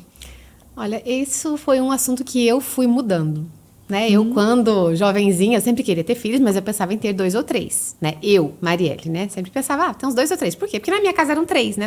Éramos em 3 irmãs, né? Depois meu pai casou de novo, teve mais uma filha. Mas nós éramos em 3 na minha casa da infância. E pra mim esse era o número do que era conhecido, né? Do que era razoável. Aí quando eu conheci o Alex, começamos a namorar, ele vinha com a ideia de 5, porque eles são em 5 na casa dele, né? Então ele sempre falava, quero ter 5, desde que a gente namorava, sempre. Tanto que quando nós fomos nos casar, ele um dia me chamou pra uma conversa, nós estávamos noivos já, não esqueço disso. Chegou e falou assim pra mim, amor, eu preciso falar uma coisa com você. Bem sério. Quantos filhos você quer ter? Eu falei, olha, uns 2 ou 3. Por quê? Eu falei assim, olha, então vamos fazer um combinado, vamos fazer um trato? Pelo menos 3. E depois a gente vê? Porque senão eu não caso. Desse jeito. O combinado não sai caro. Exato. Quase que ele me fez assinar. Eu já achei que ele ia tirar um contrato do bolso e falar, assina não, aqui. Certíssimo. Parabéns pra você. Certíssimo. Sim. Eu lembro disso enquanto noivos ainda. Falei, porque então o tá que bom, acontece, né? Vamos fazer um parênteses aqui. O que acontece? Os casais não falam sobre isso. Vamos Sim. ver. Aí chega no relacionamento, casou, um deles não quer ter filho. Descobre depois de casados. E eu vivi uma situação, né, com uma pessoa próxima a mim que aconteceu isso, né? Então, é muito triste, gente. E é por isso, né, que tanto tem que ser conversado e acordado antes. Que é uma coisa muito triste quando um dos dois não quer. Sim. Basicamente, você coloca uma estaca na pessoa. Ou você continua ou você termina, né? E a pessoa tem que tomar essa decisão. Sim, então isso foi algo que antes nós falamos, nós combinamos. Então eu casei já pensando, vou ter pelo menos 3 filhos. Quando nós tivemos 3 filhos, foi aquela situação que eu contei, né? A Helena tinha 1 aninho, né? Quando chegou nossa 3ª filha, falei assim, não, agora vai parar por aqui. Né? Porque eu tava numa situação que tava pra mim, tava inviável lidar, eu não tava conseguindo, né? Só que aí, junto com todo esse processo, né, que foi acontecendo, que eu fui contando de eu tentar melhorar, e as coisas foram começando a ficar mais leves, mais tranquilas, eu fui entendendo, não, peraí, eu consigo, não é tão difícil assim, né, a gente vai aprendendo a lidar e tal. Ao mesmo tempo disso, eu fui começando a entender diferente a questão do você poder gerar um filho. O sentido maior disso, né? Eu fui entendendo, e isso foi mudando muito, muito, nesses anos, assim, todos, de 2017 pra cá, isso foi mudando. Comecei a entender mais o valor de uma vida mesmo, né? Acompanhando, inclusive, casais, amigos que queriam muito ter um filho, não podiam ter um filho. Falei assim, nossa, e nós podemos, por que não? Né? Podemos no sentido biológico da coisa, falando, olha, a gente é capaz de gerar uma vida, por que não gerar uma vida? E a gente começou a olhar de outra forma, nós mudamos, isso mudou muito, como se mudasse uma chavinha assim na nossa cabeça, olha, nesse momento agora na nossa vida, por que não ter mais um filho? Bom, nesse momento talvez tenha uma razão, então agora nós vamos evitar. Olha, mas agora, nesse momento, não tem nenhuma razão grave que nos impeça de ter mais um filho. Então, tá bom, então vamos nos abrir, né? Vamos deixar que as coisas aconteçam. Se for para vir, vai vir. Se não for, paciência, vamos esperar, né? E se não for para acontecer, a gente não vai ter mais. E desde então, desde 2017 para cá, antes eu pensava assim, não, agora eu vou evitar porque não tá na hora, né? Mas assim, não tinha essa visão de por que não ter mais? Né? Então, nós mudamos a pergunta. Às vezes as pessoas me perguntam, nossa, mas por que ter 5? E eu pergunto, por que não ter? Né? Antes eu pensava, porque vai dar trabalho por isso. Tá, mas hoje eu penso, por quê? Eu tenho algum motivo agora para não ter mais filhos? Eu não vejo um motivo grave hoje, então eu não vou evitar ter filhos. Né? Se eu tiver um momento, sei lá, uma situação, algum problema de saúde muito grave, ou uma situação assim, olha, que... Assim, as pessoas às vezes perguntam, nossa, mas vocês devem ser ricos, né? Pra poder ter filhos. Eu ia perguntar, Mari, eu tô aqui coçando pra me perguntar. Porque, assim, é algo que pesa muito hoje, né? A gente pensa no financeiro, porque a gente vem, eu não tive isso, eu quero dar para o meu filho. É um pensamento que é inevitável muitas vezes. Então, como que vocês lidam com o financeiro e com a organização e as funções da casa? Por exemplo, o que eu penso? Na hora de sair, você imagina, tem 5... Não, eu fico pensando a função, os 5 sair, os 5 se arrumar, os 5 isso, daí quando volta é 5 calçados para limpar, é a roupa dos 5. Como que é essa função? Como que vocês lidaram com o financeiro? Como que é isso? A casa, a estrutura da casa, quantas camas, quantos guarda-roupas? Eu fico... Não, a minha cabeça, ela fica processando. Ela me perguntou como que é a sua casa. Sim, como eles vivem. Eles têm 5 quartos. Como é a casa deles. Ela perguntou como que é a casa. Eu lembro quando eu comecei a contar, né? Quem era a Marielle. E aí, mas como que é a casa dela? Eu fiquei pensando, como assim? Eu acho que essa é uma pergunta que as pessoas se fazem. Que a gente tem. Conta um pouco para nós. Essa questão financeira para limitar o número de filhos, eu vejo que isso é uma visão muito cultural, né? Que hoje, eu posso assim até dizer, infelizmente, a gente tem uma visão muito consumista. Muito, né? Todos nós. Quem tem filhos, quem não tem filhos, todo mundo. Todos nós somos muito consumistas, inclusive desde crianças. Nossas crianças hoje já estão numa geração muito diferente, né? Mas, às vezes, a gente acha que ser bom pai e ser boa mãe significa eu ter um bom plano de saúde, pagar uma boa escola, pagar uma aula de inglês, pagar o futebol, pagar a escolinha de balé para minha menininha. Assim, se eu puder fazer tudo isso, então, pronto, estou sendo uma boa mãe, um bom pai. Como se isso fosse o suficiente, quando na verdade não, né? Quando eu lembro da minha infância, nós fomos em 13 em casa e não fomos uma família de muitas posses assim, mas nunca passamos fome, nunca foi assim. Mas sempre foi muito simples, né? Mas tivemos, claro, classe média, a gente não era classe baixa, classe média. Mas a gente não tinha carro do ano, não tinha televisão chique em casa, não tinha viagens espetaculares, não tinha festinhas em buffet. Então, assim, comprar roupa era um evento muito raro, né? Então, ganhava muita roupa usada, né? Roupa de primos, de muita gente. Então, roupa passava de uma para outra sempre. Então, tênis, eu tinha um tênis, era aquele tênis que eu usava sempre até não servir mais, e depois comprava outro quando não servisse mais aquele. Então, assim, no simples. Mas alguma coisa disso me impactou negativamente? Não. De forma alguma. Nunca tivemos plano de saúde, né? Só fui estudar em escola particular pela primeira vez no ensino médio, quando eu estava me preparando para o vestibular, mas o resto todo foi escola pública. Então, isso não me trouxe consequências negativas de forma alguma. E quando nós contamos sobre isso, né, que a gente tem 5 filhos e tal, a gente hoje tem uma condição de vida que talvez para algumas pessoas falarem assim, mas não dá para ter mais um filho.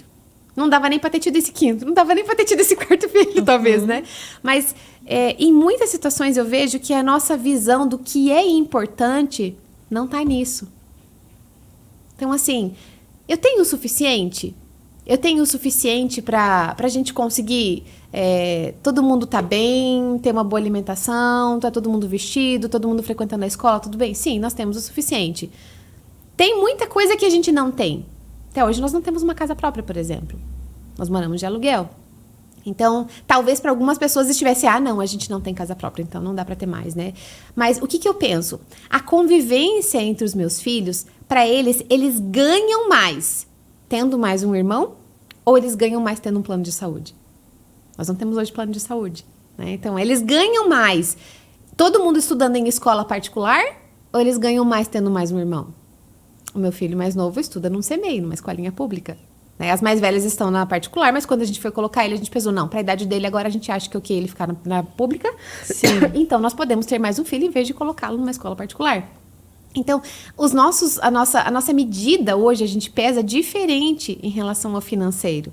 E tá tudo bem se a família pensa diferente. Eu acho que cada família tem a sua construção. Mas para nós, o valor de uma vida humana, o valor de alguém que vai nascer, que vai ter uma alma imortal, que nunca mais vai morrer, alguém que vai estar ali com a gente, que vai aumentar o amor da família, isso vale mais do que a gente ter um padrão de vida um pouco maior. Então, nós optamos por descer o padrão de vida para poder ter mais filhos, né? Porque hoje, se fôssemos só eu, meu esposo e 2 crianças, né, com o dinheiro que a gente ganha hoje, né, falando da nossa renda familiar, a gente teria um padrão de vida muito maior.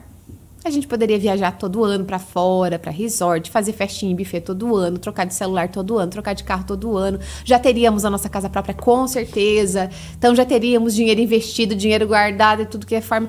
Mas nossa renda familiar não é pequena, só que é uma renda familiar que mantém um padrão de vida simples para a quantidade de pessoas, porque é uma família de 7 pessoas. Então, é uma escolha que nós fizemos. Então, para nós, vale mais a gente ter essa alegria de ter a casa cheia, e não só por nós, por eles. Né? Hoje, quando eu vejo a Eduarda, que é a minha filhinha mais nova, que inclusive é a filhadinha da Silvana, sim, lindo. Eles são padrinhos de batismo dela, a Duda, ela mora numa casa, ela tem muita sorte. Ela tem amor o dia inteiro. Toda hora eu vejo um pegando, eu mostro isso nos stories, né? A gente sempre tá lá, né? Um pega, outro beija, outro brinca, outro faz uma coceguinha, um ensina uma coisa, outro faz... Então, assim, ela nasceu numa casa em que todo mundo tá ali junto e a gente já tem só entre nós um ambiente que já tem gente suficiente pra gente conseguir se amar e se relacionar e aprender muito. Tem muita briga? Tem, claro que tem muita briga também entre as crianças, né? Tem dificuldade de relacionamento porque eles estão aprendendo a lidar uns com os outros. Então, eles estão tendo uma escola de vida ali dentro, uma escola de relacionamento. Você aprender a esperar a sua vez. Aprender, por exemplo, uma coisa que as pessoas perguntam, Mari, mas e daí? Quando você vai comprar uma coisa pra alguém? Alguém precisa de um tênis. Tem que comprar pra todo mundo? Não.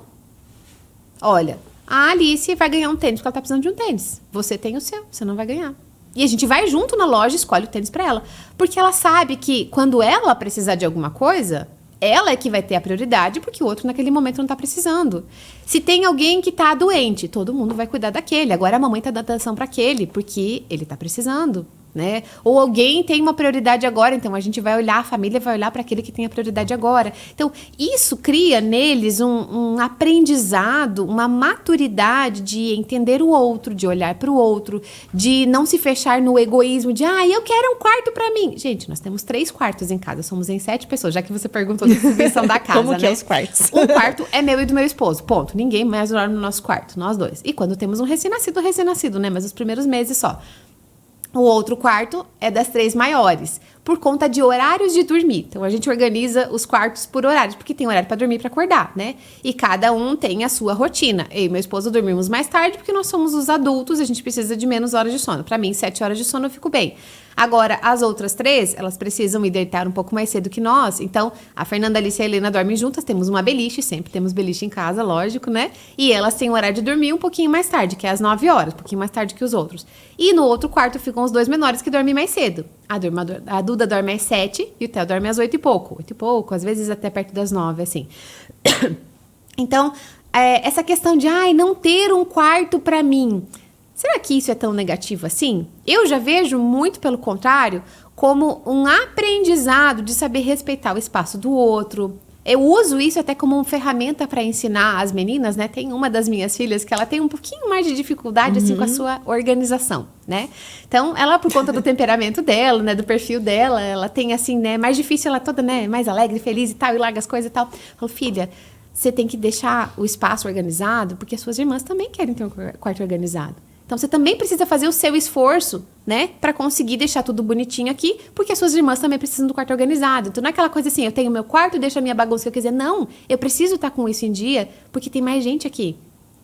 E o fato de elas dividirem o espaço, né? De estarem juntas, isso cria momentos de conversas. Muitos momentos. Cria muita irmandade. Eu Exato. também tive isso com as minhas irmãs. E isso era negativo? De Não. forma alguma. Ter que A dividir briga o quarto. sempre era quem quer ficar em cima da beliche, embaixo da beliche, né?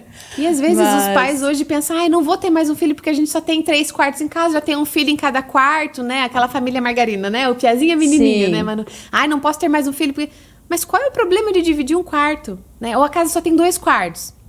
Qual é o problema de eles dividirem? Isso é aprendizado também. Às vezes a gente coloca problemas onde não existem. Sim. Então, o fato de eles terem que esperar para comprar alguma coisa, esperar para ter a atenção da mãe, porque eu não consigo ser mãe integral 24 horas por dia para todos eles. Eu tô presente, tô junto, mas tem momentos em que eu vou dedicar mais atenção para um.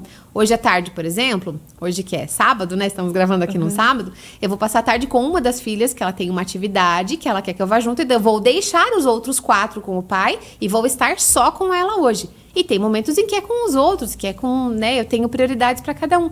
E isso também é aprendizado para eles. Então, não há um problema em a gente pensar que vai ter que dividir o tempo, porque isso não divide o amor. O amor Sim. não se divide. Né? Uau. Mari, e você hoje é aberta à vida? Hoje nós somos abertos à São vida. abertos à vida. Então, o que significa isso? Quem sabe quem tá ouvindo vai pensar, meu Deus, o que é isso, né? Significa que a gente só evita filhos quando nós temos um motivo grave para isso. Sim. Se eu tenho um motivo grave, eu evito. E Se eu- não tiver... E quando tá o bebê pequenininho, você também evita ou não? Você segue aberta? Não, porque eu naturalmente, com o passar dos anos, o meu corpo mesmo foi espaçando isso. Hoje eu tenho 41 anos, né? Então, logo depois, por exemplo, logo depois do Theo, quando o Theo nasceu, eu já pensava assim, ai, podia vir outro bem pertinho já, porque já tinha dado um espaço grande entre ele e a Helena, porque eu precisei evitar filhos na época, eu estava no doutorado naquela época, então eu estava sozinha com as crianças, meu esposo viajando, então as coisas já tinham ficado melhores, a gente já tinha tomado a decisão de não vamos mais, né, evitar, só que naquele momento não era possível ainda. Então, eu lembro que quando eu ingressei no último ano do doutorado, que era o 5º ano, conversei com meu esposo, isso era em fevereiro de 2019, de 2020. Aí nós tomamos a decisão, falamos assim, ó, bom, fevereiro, se a gente liberar agora e engravidar, até terminar o ano que o bebê nasce, você já terminou o doutorado. Então, nós já, no último ano de doutorado, nós já passamos a evitar. E no mês seguinte eu engravidei. Né? Foi um mês. Então, só que daí veio o Covid, tudo isso, acabou atrasando, tal, por conta do Covid, não por conta do neném, né? Mas enfim.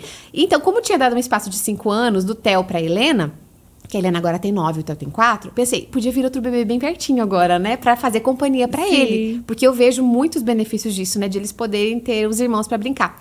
Só que aí, depois que o Theo nasceu, eu demorei quase 2 anos pra ter o próximo filho. E não fiz nada pra evitar. Ficou tranquila. naturalmente, eu fiquei 1 ano. Eu demorei 1 ano para voltar a menstruar.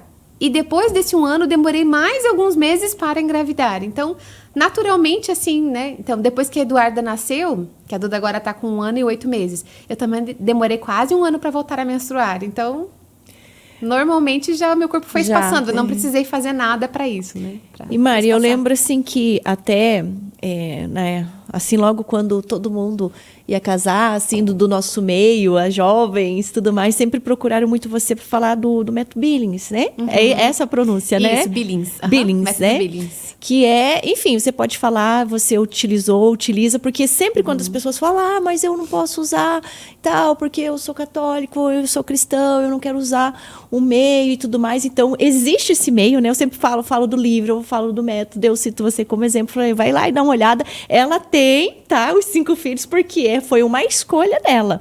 Né? Então, assim, explica o que é esse método. De repente, as pessoas, mulheres, né, que Não querem tem essa fazer, informação, né? não tem essa informação que é maravilhosa. E a maioria não sabe dessa informação e tem medo, pensa que é igual a tabelinha. Então, resume aí que você explica maravilhosamente isso. Sim, então quando nós precisamos evitar filhos, que já teve épocas no nosso casamento então, que nós precisamos, que a gente achou, não, agora a gente tem um motivo grave pra gente não ter filhos nesse momento, né? Então, eu nunca usei métodos artificiais, eu uso só esse método que é o método natural. Então, é um método de observação observação do corpo, lógico, né? Não tem como explicar que agora vocês vão ter que pesquisar no Google e põe lá método Billings. Acho que você tem que fazer uma masterclass sobre isso, hein, Mari? Né? Quem sabe, né? Que é um método que nós usamos e que ajuda a mulher a observar o seu período fértil. Então, basicamente, você tem como saber quando você está fértil. Então, você evita a relação nesses dias. É isso.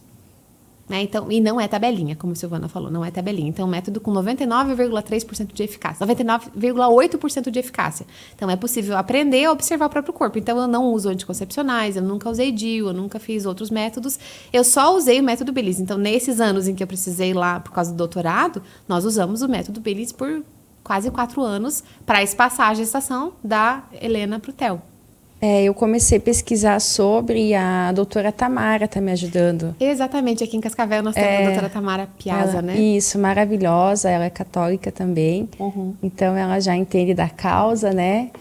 E é muito bacana isso, a mulher tem que se conhecer, né? Exato. Traz muito autoconhecimento. Sem contar que você evita muitos prejuízos à saúde, né? Sim. Quando você toma por décadas um anticoncepcional, não se fala sobre isso ainda, mas a gente precisa ter consciência que isso não é inócuo. Não é uma coisa assim, tá tudo certo, tô tomando anticoncepcional. Não tá tudo bem. Não está, não tem mesmo. muitos prejuízos para a mulher. Daria um programa só sobre isso. Só Sim. sobre isso. Falando nesse assunto, né, trazer à tona algo que aconteceu comigo, né? Então eu tenho 2 filhos e tive 2 abortos. Por conta desses abortos, eu fui tomada por um medo de ter mais filhos. Esse era um dos fatores. O outro fator era aquilo que você comentou que vivia. Não vou mais ter 2 filhos, eu tô exausta, eu tô isso, eu tô aquilo, é muito puxado, é muito sacrifício. Para mim, a maternidade, o que mais pesa é a falta da liberdade. E o sono, mas primeiro é a liberdade. Porque antes de ter filho, você pega o carro, vai no mercado. Não, depois é um evento ir no mercado, tem que trocar a criança. Já dormiu, tá de bom humor, já comeu, tem que trocar a fralda. Então é um evento ir no mercado, né? Coisas simples passam a ser eventos. Então eu fui tomada por esse medo de ter filhos, um medo que me endurecia.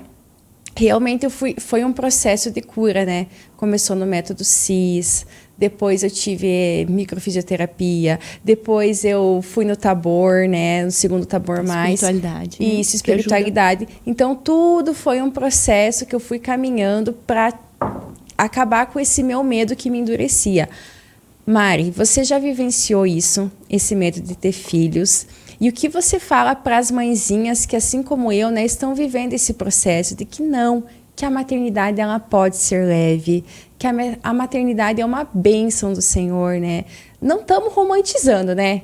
Porque as funções, elas se seguem. Mas o que você fala para essas mãezinhas que, assim como eu, estão sendo curadas e estão tentando deixar esse medo de lado?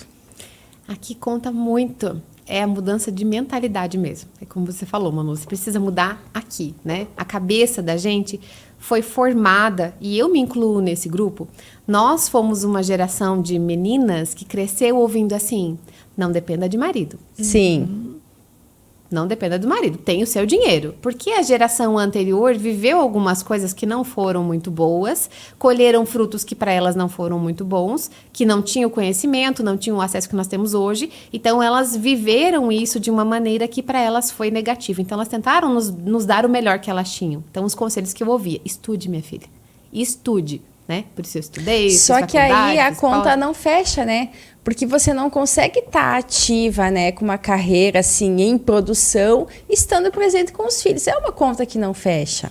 Exato. Né? Hoje eu trabalho fora e tenho filhos, sim, mas eu fico driblando para dar atenção. Então é algo que uma conta que não fecha, que a gente cresceu ouvindo, né? Exato. E daí a gente vive esse dilema quando se casa. E a maternidade nos chama de uma maneira avassaladora, né? Quando eu tive a minha primeira filha, eu imaginava quando eu estava grávida, né? Eu trabalhava em outra cidade, 2 dias por semana, eu sou fisioterapeuta, né? Hoje muita gente nem sabe, né? Mas a minha formação inicial é fisioterapia. Eu trabalhava atendendo em clínica, atendia 30 pacientes por dia, então eu grávida da feira ainda viajava 2 vezes por semana para atender fora, numa cidade próxima aqui. Outros dias eu trabalhava aqui em Cascavel, eu pensava assim, bom, quando ela nascer, eu vou pegar uma babazinha e vou levar junto e vou continuar fazendo tudo isso, né? Só que não. Quando ela nasceu, eu não queria mais nada, não queria mais nada. O meu coração, a minha vontade era não sair de perto dela por um segundo. O meu coração me chamava para aquilo. Eu não entendia, porque nunca ninguém tinha me falado sobre isso. E eu nunca tinha sido mãe, né? Não tinha Mas como mesmo ser que preparada. falassem, é diferente. Talvez quando até você tenham vive. falado. Tenham até falado, mas eu não tinha entendido aquilo ainda.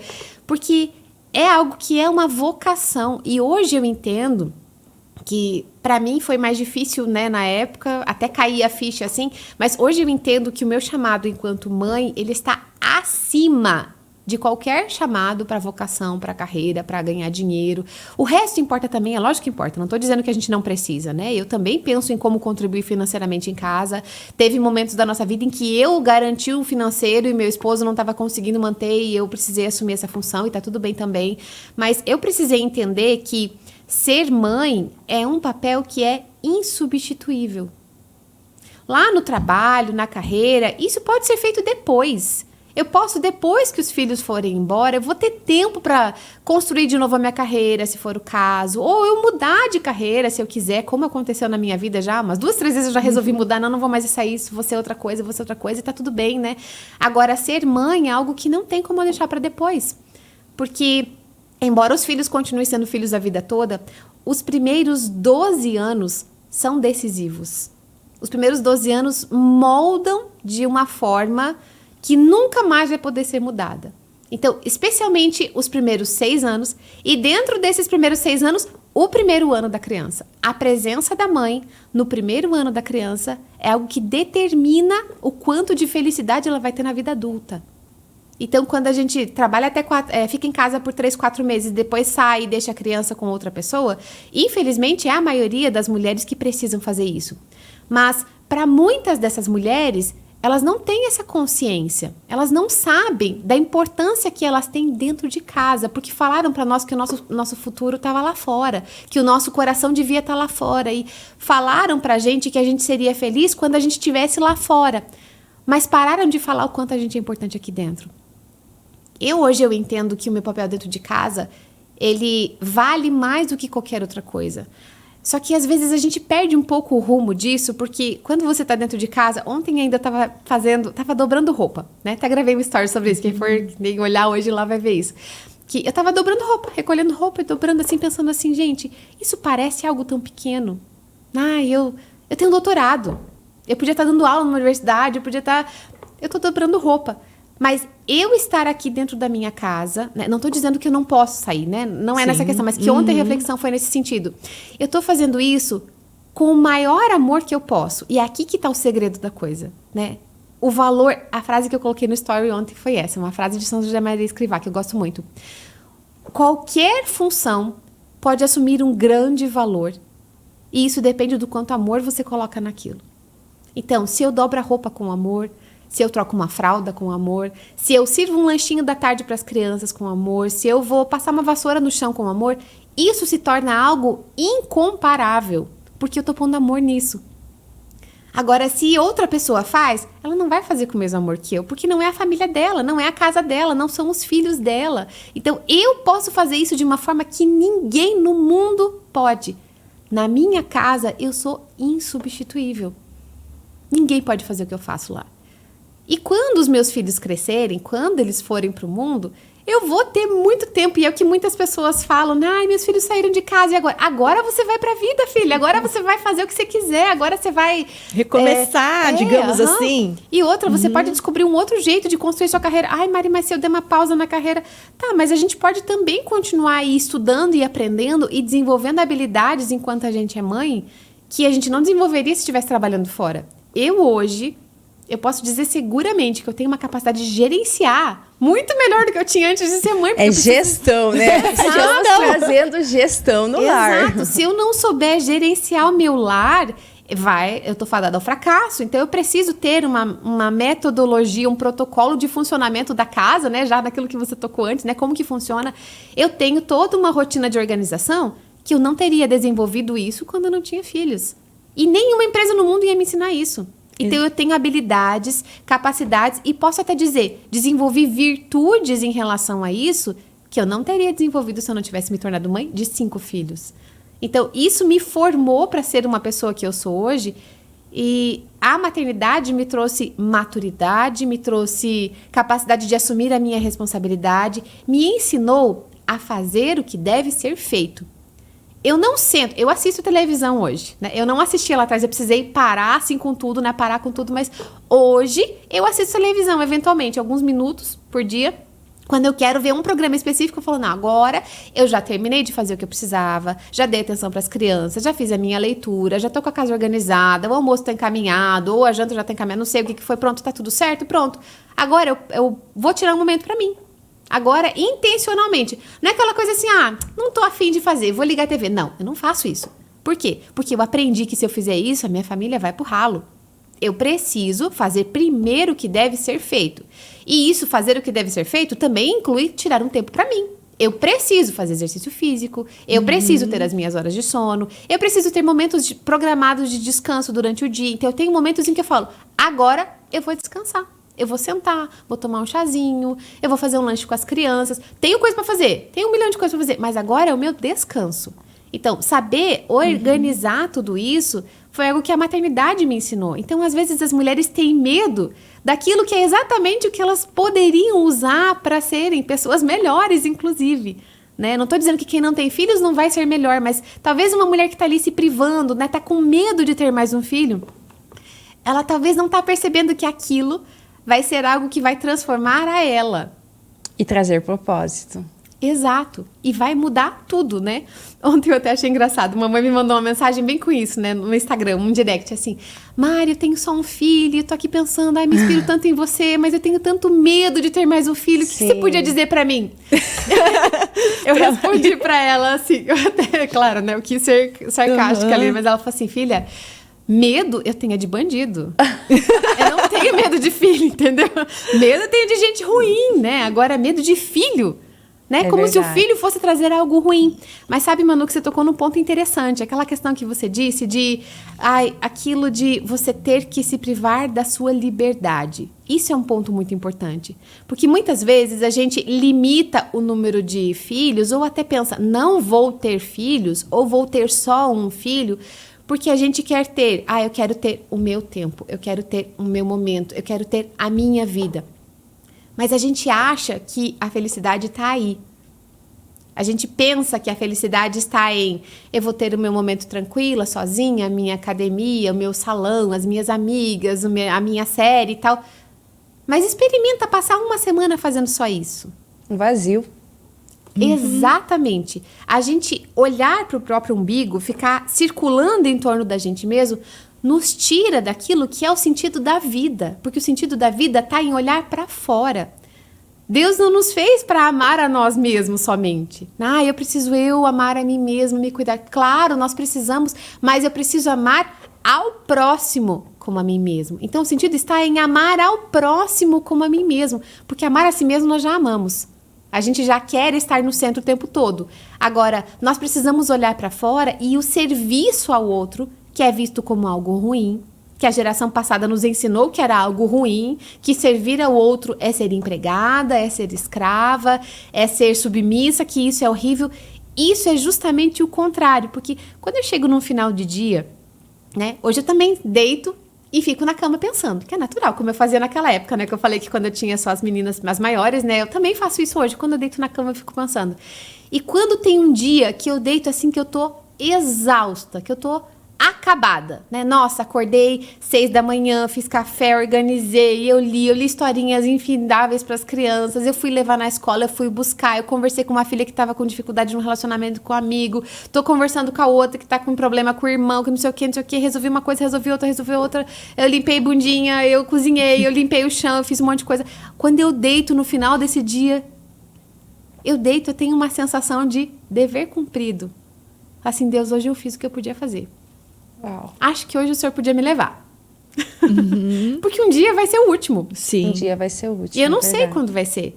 Agora, se for um dia em que eu passei sentada vendo série na frente da TV, em que eu deixei de ler uma historinha porque eu fiquei rolando o feed no celular, em que eu deixei de atender um filho que precisava de mim porque eu tava com preguiça, filho, outra hora, não tô afim, em que eu deixei de olhar para uma criança porque eu fiquei interessada numa coisa minha, Nesse dia, se chegar esse dia, eu vou chegar no final do dia, com certeza eu vou estar frustrada. Então a gente acha que a nossa felicidade está numa coisa, só que a gente está escalando a montanha errada. A gente está querendo, eu quero ter mais tempo para mim, eu quero ter não sei o quê. Será que é aí que está a felicidade mesmo? Quando a gente serve o outro, né? Tem aquela frase célebre, né? Há mais alegria em dar do que em receber.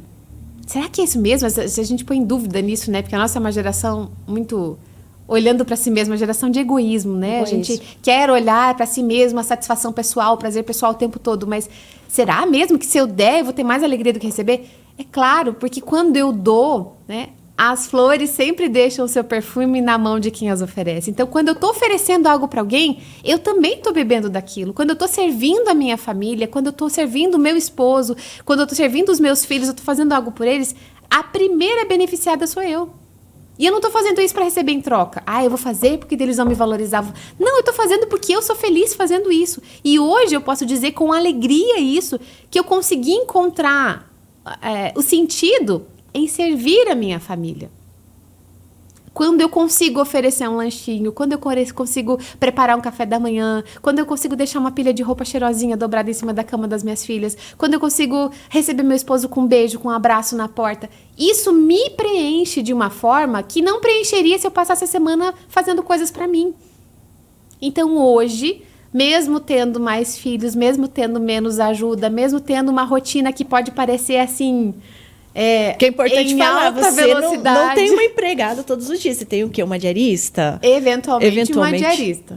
De vez em quando. Já teve épocas que nós passamos, assim, para tentar financeiramente dar uma segurada, que a gente passou meses sem ter uma diarista, né? Hoje eu tenho uma diarista que ela vai a cada 15 dias, ou uma manhã por semana, ou uma vez a cada 15 dias. Mas o básico do dia a dia é com a gente. Tenho ajuda, Sim. Todo mundo colabora, então já tenho filhos maiores, a gente já consegue se dividir nas rotinas, E esse né? é um ponto, Mari. Exato. Manu, lá na casa, até anotei aqui, que eu acho muito interessante, que lá, por exemplo, tem um horário que a Helena vai lavar a louça. O café da manhã. No café da manhã é a Helena. Aí a Alice, a responsabilidade é tal. Do Aí tem o almoço. cachorro. Quem é que vai dar... tirar o são cocôzinho lá do distribuídas. cachorro. São tudo distribuído e cada um sabe, né, o que tem que fazer. Cada um de acordo. Eu vejo que a tarefa é de acordo com a pessoa consegue, né? Sim. Com a idade ali. Então, esse é um ponto bem importante. E outra coisa que, assim, eu já tive muitos coaches que eu atendi também acompanharam a Mari. E uma coisa que elas mudavam muito é essa questão que você falou de levantar mais cedo, né? Levantar mais cedo, primeiro que as crianças, para poder ter o seu momento de oração e tal.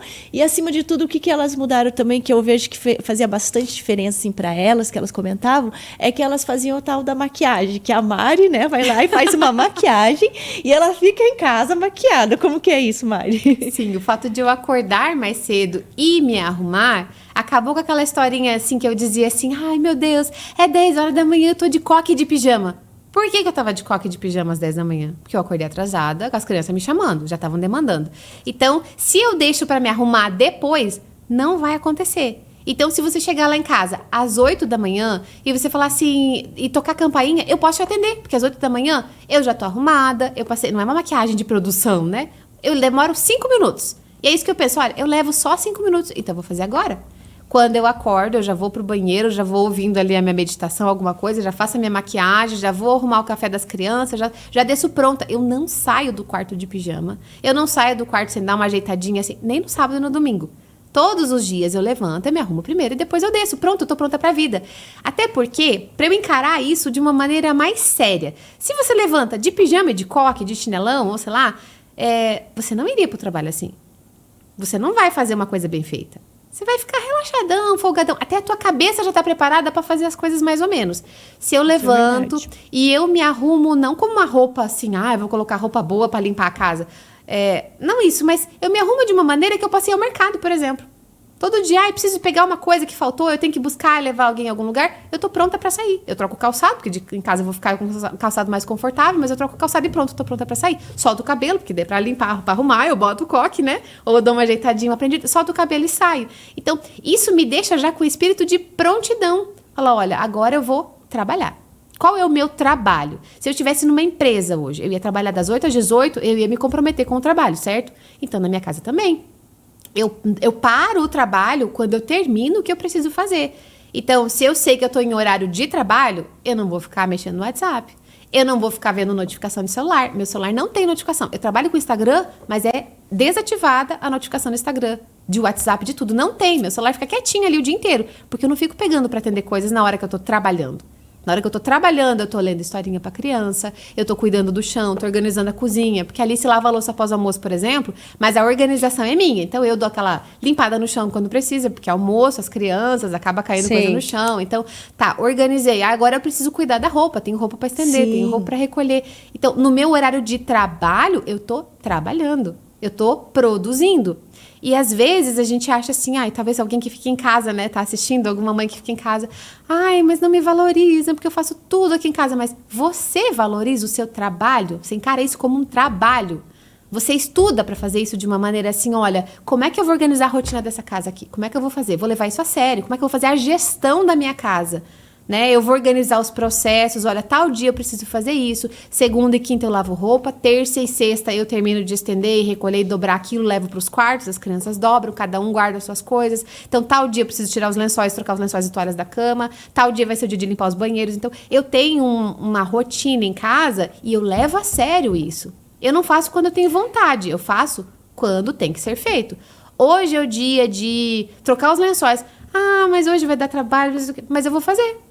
Eu tô cansada, tá bom, depois que eu terminar, eu vou descansar, porque eu tenho meu horário de descansar. Nem deixa vir o pensamento intrusivo, Exato. Já age. Nossa, Sil, que aula, né? É uma aula. Que aula, gestão na casa. Se você tá assistindo, tá gostando desse vídeo, se inscreva no canal, compartilha com alguém para passar essas informações adiante. Porque olha só, eu acho que nesse ponto é a perícia maior ainda do que eu vou perguntar, sabe, Manu? Mas antes de adentrar, eu acho assim, esse fato só para encerrar, né, dos filhos, de ter medo, eu vejo assim que é uma graça, né? Que eu e meu esposo, nós não tivemos a graça ainda, né, de sermos pais e tudo mais. Quem assistiu o episódio anterior, nós contamos como que foi isso, uma parte, e você vai ficar sabendo um pouco mais da nossa história. Então, assim, o que eu vejo, os filhos hoje buscando muito a ciência em várias partes, a espiritualidade, o que é os filhos? Os filhos é uma graça, é um presente de Deus. E as pessoas pensam que é só da sua autonomia, do seu livre-arbítrio. Não, eu quero, agora eu vou ter.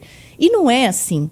Porque, por exemplo, como nós temos um diagnóstico e pela ciência não tem possibilidade, não tem o que a gente possa fazer, não tem dinheiro que compre. Então, assim, o que eu vejo, quem tem filhos hoje, eu sempre falo, eu penso assim, é que aquilo ali coincidiu com a vontade de Deus. A pessoa quis ter filhos e já era a vontade de Deus para essa pessoa. Então, deu muito certo. Então, eu vejo que é uma graça, é um presente de Deus, né? Então, assim, enquanto algumas mães pensam, nossa, eu queria ter mais liberdade, mas assim, eu falo, nossa, eu já queria trocar com essa pessoa, eu já queria viver essa experiência, que eu sei o quanto que é profundo isso, né, para uma pessoa.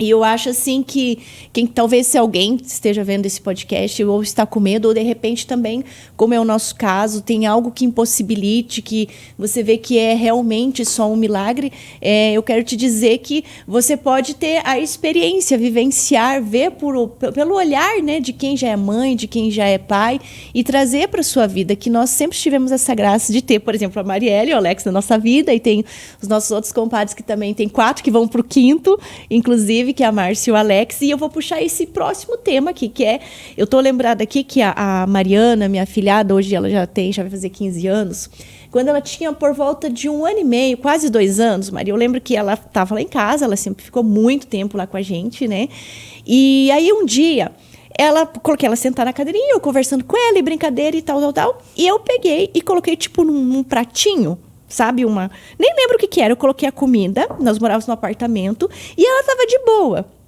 Eu coloquei assim, na hora que eu coloquei, mas ela deu um grito, ela berrou, e sabe quando some o fôlego da criança? Eu pensei, meu Deus. Né? Tipo assim, imagina quem não tem a prática e tudo, o que eu faço e tal, e eu não conseguia entender o que era, se ela tinha, sei lá, espetado, se ela tinha machucado e tudo mais. Aí depois passou a história, resumo. Aí depois que eu fui entender, ela não gostou da cor do pratinho. Ela não queria o pratinho azul, ela queria o pratinho rosa. E tipo assim, ela, sabe, quando eu falei, nossa. Então, assim, eu acredito que aquele era um episódio do que você ensina ali, né? Que eu vejo que você tem, nossa, uma expertise muito grande, que é a birra. Será que foi um momento, assim, que ela teve isso? Que ela não soube me explicar, não soube falar? Do nada, ela só sumiu o fôlego e eu pensei, nossa, aqui no apartamento vai todo mundo vir a ver o que aconteceu. Eu tô batendo nela, vou chamar o conselho tutelar. A mãe dela nunca mais vai deixar ela vir aqui em casa. Como que eu explicar pros meus vizinhos, pra minha comadre, que eu só coloquei num pratinho que não era a cor que ela queria, né? Tipo, eu coloquei no azul e ela queria no rosa. Só que ela não soube. Que será que foi isso, hein, Mari? Provavelmente foi uma crise de birra ali, né? Claro, pelo que você falou, ela chorou muito, né? Sim. A criança pequena, às vezes a gente imagina que eles são um mini adulto, né? Eu gosto de fazer essa comparação. Quando você pega a sua mão, né? Tá lá, sua mão de adulto. E você pega a mãozinha da criança pequenininha, a mão da criança pequenininha é uma mini mãozinha de adulto. É pequenininha, mas é igual à sua. Tem a mesma função, né? Só que é pequenininho. E a gente acha que o cérebro da criança pequenininha é assim também. É a mesma coisa, só que menor. Mas não é isso. Quando eles nascem, eles ainda não têm quase nada do que nós temos de parte cognitiva, né? De controles, de razão. Tanto que a gente costuma falar que a criança atinge a idade da razão aos 7 anos. Aí entra uma fase diferente. A gente falava sobre isso ontem, né, Manu? Que com 7 anos a criança tem uma mudança ali. Eles entram na idade em que eles começam a raciocinar mais do que sentir. Mas nos primeiros 6 anos de vida, a criança é basicamente emocional. Ela é levada por emoções, né? Quando a gente falava aqui, agora há pouquinho, já fazendo um gancho que eu acabei de falar, eu faço o que tem que ser feito. Crianças são levadas por emoções. Adultos são levados por outras coisas, né? Por deveres. A criança não é levada pelos deveres. Eu tenho que fazer, então vou fazer. Não. Ela é levada pelas emoções. Eu sinto que aquilo é bom, que aquilo é prazeroso, que aquilo é gostoso, então eu quero fazer. Eu sinto que não é bom, então eu não quero fazer. Então a criança pequena, ela não consegue ainda ter esse controle racional. Então imagina, por exemplo, que você tá lá no parquinho com seu filho, né? Tá lá no parquinho com a sua pequena lá, com o seu pequenininho. E você combina com ele que vai ficar tanto tempo e chega o horário determinado. Você avisou, filho, tá na hora de ir embora. Daqui a pouquinho a gente vai embora. Tá bom, você fez todo o preparo, você explicou. Você já começa a avisar 15 minutos antes, né? Exato, vai preparando. A mãe sabe, já vai preparando o caminho e tal, né? Só que não adianta, chega na hora de ir embora. Filho, agora a gente vai embora. Né? Porque eu nunca posso ficar no parquinho. Porque eu não quero, não sei o quê. E a criança naquela hora... Ela não tá fazendo isso para desafiar, ela não tá fazendo isso para enfrentar os pais. Ela tá fazendo por quê? Porque ela tem um desejo que foi contrariado. E ela não ter aquilo que ela quer é algo que ela não consegue gerenciar ainda. Por mais que você fale assim, filho, tá começando a chover.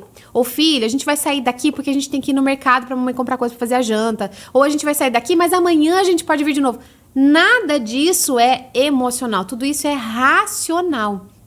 E você tentar dar uma resposta racional para uma criança que é emocional, não conecta. É como se você estivesse adulto, você adulto, falando em japonês. Você tá lá na sua razão, dando seus motivos racionais. Ela não tá processando. A criança tá falando em português e você falando em japonês. Você tentando acalmar ela e resolver a situação com outra linguagem. Uma criança nos primeiros 6 anos, ela fala numa linguagem emocional. Então, o que resolve mais? Não quer dizer que não vai ter choro e não vai ter birra, porque birras haverão, isso é fato, né? Não interessa a família, pode ser aqui ou lá no Japão, vai ter birra, sempre. Toda criança vai ter esse momento. Mas o que ajuda mais nessa hora? Se eu conecto com a criança numa linguagem emocional. Como assim? Se a criança quer algo e você não pode dar agora, em vez de você falar assim, filho, mas você tem que entender que isso, que aquilo. Tá, é japonês, não vai entender. Agora você fala assim, filho, você gosta muito disso, né? Opa, conectou. Vamos dar um exemplo aqui, sei lá, a criança queria comer chocolate. Só que não é hora de comer chocolate agora, porque tem que servir o almoço daqui a pouco. Ele viu um doce lá, eu quero comer doce, quero comer doce, quero comer... Não, não pode comer doce, não. Você tá no racional. Você chega assim, filho, você gosta muito de chocolate, né? Opa, é mesmo, eu gosto muito de chocolate. A mamãe também gosta muito, sabe? É gostoso, né? Docinho. Então vamos fazer assim, ó. A gente vai deixar aqui, logo depois que você almoçar. E você tira o chocolate de vista, deixa lá e vai pra lá. Agora vem cá, vamos ajudar a mamãe a fazer tal coisa. você tem 50% de chance de fazer a coisa dar certo. Não significa que não vai ter choro. Mas você vai ter uma birra 50% menor, pelo menos, só pelo fato de você já ter se conectado com a criança. Pegar na linguagem dela, né? E tirar ela de perto do problema, porque ela não consegue lidar com aquilo ainda. A criança não tá pronta, né? Esses dias eu falava com uma mãe, eu atendo consultoria, assim, às vezes as mães me procuram, Mário, eu tô com uma situação, entendeu? Às vezes eu atendo individualmente, né? A gente faz um pacote lá, atende. Essa mãe tinha me fechado um pacote para 4 sessões de consultoria individual e o filho dela já tinha 5 anos já, tem 5 anos. Uma mãe lá dos Estados Unidos, né? Uma brasileira que mora lá. Ela falou assim, Mari, eu não sei o que aconteceu. Eu fui com meu filho numa loja de brinquedos para escolher um presente para levar para o aniversário do amigo. Ele enlouqueceu, ele ficou terrível porque a gente não ia comprar. Mas eu expliquei para ele antes que a gente não ia comprar um brinquedo para ele. Eu conversei com ele antes, mas eu demorei 1 hora para acalmar ele. A gente foi embora, ele foi aos berros, foi gritando, foi chorando, falou assim, olha, fulana, é o seguinte, ele ainda não consegue lidar com a situação de ir para uma loja de brinquedos e não comprar um brinquedo, porque até então sempre fazia, né? E agora ela começou a tentar organizar e sempre teve os seus sims, né? A babá que tomava conta dele sempre dava todos os sims que ele queria. Ele não sabe ouvir não ainda, então ele ainda não tá pronto para você levar ele para uma loja de brinquedo. Vai chegar o momento, ele vai aprender, só que ainda não tá na hora. Então, não exponha a criança a uma situação para a qual ela não tá pronta para lidar. Isso é um fato também. Às vezes a gente espera a maturidade demais de uma criança que não tá pronta. E isso não é por idade. Ai, Mari, então se meu filho tem 5 anos eu não posso levar na loja de brinquedo? Não, eu tenho meu filho Theo, que tem 4 anos, e ele consegue tranquilamente passar pelo corredor de doces do mercado. Eu passo com ele pelo corredor de doces, eu nem evito mais. Não tem como não passar, né, Mari? Exato, não aquelas gôndolas de saída lá é uma arapuca, né? É uma armadilha para as crianças, né? Tem de tudo. Eu consigo tranquilamente passar por ali e explicar para ele, filho, você já comprou um doce, ou você já tem um doce em casa, hoje nós não vamos comprar. Tá bom, ele passa. Então não é a idade, é o quanto aprendizado aquela criança já tem. Só que às vezes a gente olha aquela criança e não conhece o quanto ela já consegue, o quanto ela não consegue, e você quer demais dela. Eu quero dizer um não bem duro, bem firme, quero que a criança entenda e fique de boa. Peraí, eu tenho que ir no começo ir ajudando essa criança a ouvir isso. Não, filho, peraí, olha, você vai comer o doce, tá? Depois que você almoçar. Se eu chego, não vai comer o doce, é diferente. Então, a gente tem que ter um jeito de lidar com a criança que vá aos pouquinhos preparando ela para chegar uma hora e falar assim, filho, você sabe que agora não é a hora, guarda o doce. Hoje, o meu filho de 4 anos sabe que se a gente comprar um doce no mercado, às vezes eu vou pro mercado com os pequenos, né, para pegar alguma coisa que faltou pro almoço, eventualmente. Geralmente eu planejo, mas quando acontece que eu preciso ir, se ele pode comprar um doce, se não tem algum outro em casa que a gente fez um combinado, ele sabe que o horário dele de comer doce é após o almoço. A gente vai no mercado, 11 horas, ele fica com o docinho na mão, entrega pra moça do caixa, paga, ele pega de novo, chega em casa, guarda, espera depois do almoço ele vai lá, pega um e come. Pega um docinho e come, não vai comer o pacote inteiro. Hoje ele consegue fazer isso, mas isso foi um trabalho, um progresso. Isso não acontecia quando ele tinha 1 ano. Se eu mostro pra criança de 1 ano e quero dar um não duro pra ela com 1 aninho, eu vou ter problemas, eu vou criar situações de birra, de exagero, briga, que eram desproporcionais. E daí isso tira a paz da família. Maria, aproveitando, então a partir dos 7 anos já é mais racional a conversa. Aí eu não preciso... para ser, né? Uhum. Claro que não é igual para todo mundo. Uhum. Mas então o cérebro da criança já está apto para mim olhar com seriedade e falar, ó, é assim, assim, assado. Sim, ele já consegue mais, mas também, se é uma criança que você, nos primeiros anos, como foi o caso dessa mãe que eu te falei que procurou em consultoria, né? O caso dela, ela teve depressão pós-parto e logo em seguida, quando ela começou a se restabelecer da depressão pós-parto, ela engravidou do segundo filho, da segunda filha. Então, ela basicamente ficou os primeiros 3 anos de vida um pouco ausente da vida do filho. Ela fala assim, né? E depois ela já voltou ao mercado de trabalho e tal. Sim. Então, ela acabou delegando o trabalho da educação nos primeiros anos para uma babá. Que, claro, não tô falando que as babás não são boas, mas a babá, ela tem uma função diferente, sim, né? A função dela é manter a criança tranquila, a seguro, né? Salva, alimentada e comer. Então, muitas babás se importam com ajudar a dar limites, né? Existem essas babás, é fato. Eu recebo mães que me falam, né? E babás que falam comigo no direct, existem. Mas a grande maioria delas, se você chega para oferecer algo para a criança e ela não quer, então deixa. Ai, tá na hora do banho, mas ele tá vendo o desenho. Ai, tá bom, deixa mais um pouquinho. Ai, ele quer comer um doce, tá na hora do almoço. Ai, tá bom, vai, come só um só, tá. Então, você acaba dando muitas concessões, e foi o que aconteceu com o filho dessa mãe, que ele acabou ficando sempre acostumado a ganhar sims o tempo todo. sim para tudo. Tudo que ele queria, ele tinha, tudo que ele desejava, ele podia ter. Então, ele não aprendeu a lidar com as frustrações naturais da vida.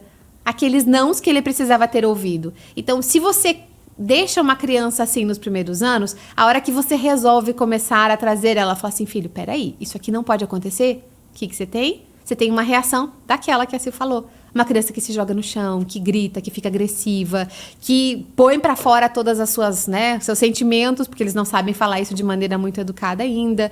Então, se a gente não fez um trabalho antes, talvez a gente tenha mais dificuldades nessa hora, porque você vai ter que recomeçar uma coisa, recomeçar não, refazer um trabalho que não ficou, uma base que não ficou bem feita, né? Que nos primeiros anos a gente precisa fazer essa base dessa educação emocional da criança, ajudar, filho, peraí, eu tô entendendo que você tá bravo, mas não é porque você tá bravo que você tem que gritar. Mesmo quando a gente tá bravo, a gente tem que tentar se acalmar e tal. Se a gente não começou isso nos primeiros anos, a hora que a criança já tem idade para ir para uma conversa mais racional, ela ainda não sabe se comunicar na linguagem emocional, ela ainda não consegue se controlar, ela ainda não consegue se acalmar. Então, existe um trabalho para ser feito, né? Daria tanta conversa aqui. Nossa, tem um curso inteiro só sobre isso. Eu acho que eu ando meio birrenta, porque eu vou ter que comprar esse curso da Mari, porque assim, o que eu vejo, até nós adultos, e até eu já tive assim, coaches, né, no atendimento individual, que é como se fosse assim uma birra. É como se... E isso até no meio político você pode perceber muitas vezes. Que tem a ver com as feridas emocionais, isso que a gente sempre fala, né, no coach integral sistêmico. Então, até no meio político você vê isso. Por exemplo, fulano lá construiu tal coisa. Aí ele sai do mandato, aí vem outro fala assim, quer saber? Não fui eu que iniciei, não é eu que vou levar o nome e tudo mais, então deixa essa obra pra lá, vamos pegar essa outra aqui. Que vai ter o meu nome. Que vai ter o meu nome. Então, assim, tem várias coisas por detrás e tem a ver já... Nossa, ali com a infância. Mari, então assim, vocês viram, gente, Manu, você viu que só telas, aqui a Mari deu um tantinho assim, é uma aula, mas eu fiquei com vontade de saber muito mais. Eu também. Né? A parte de birras também, eu acho assim, para quem tem os filhos, principalmente os menores aí de 7 anos, é essencial, porque senão vai ter que fazer o método CIS. Vai ter. Por quê? A pessoa que não foi bem alinhada, e os meus pais não foram assim, eles nem sabem o que é birra. Não tive essa educação emocional, né? Então tem que ir pro método CIS para se corrigir. E aí, a pessoa que já teve tudo isso, beleza, vai pro método CIS para fluir ainda mais, né? Mas então assim, o que você tem dos treinamentos seus e qual que é o mais procurado, assim? Fala um pouquinho mais sobre a sua área aí. Eu acho que o carro-chefe, o principal é esse de birras, né? Que é um curso inteiro, né? Que eu chamo, é o Manual da Mãe. Então, esse curso que é o Manual da Mãe, eu tentei explicar lá tudo como que a gente... Primeiro, são 4 módulos, né? Primeiro, o que é a birra, que como você falou, tem muita gente que nem sabe o que é. Segundo, como lidar na hora da birra. Na hora que tá acontecendo. Deu o problema lá, tá em erupção o vulcão. Como é que eu faço para acalmar esse vulcão? Tá lá, na hora da birra.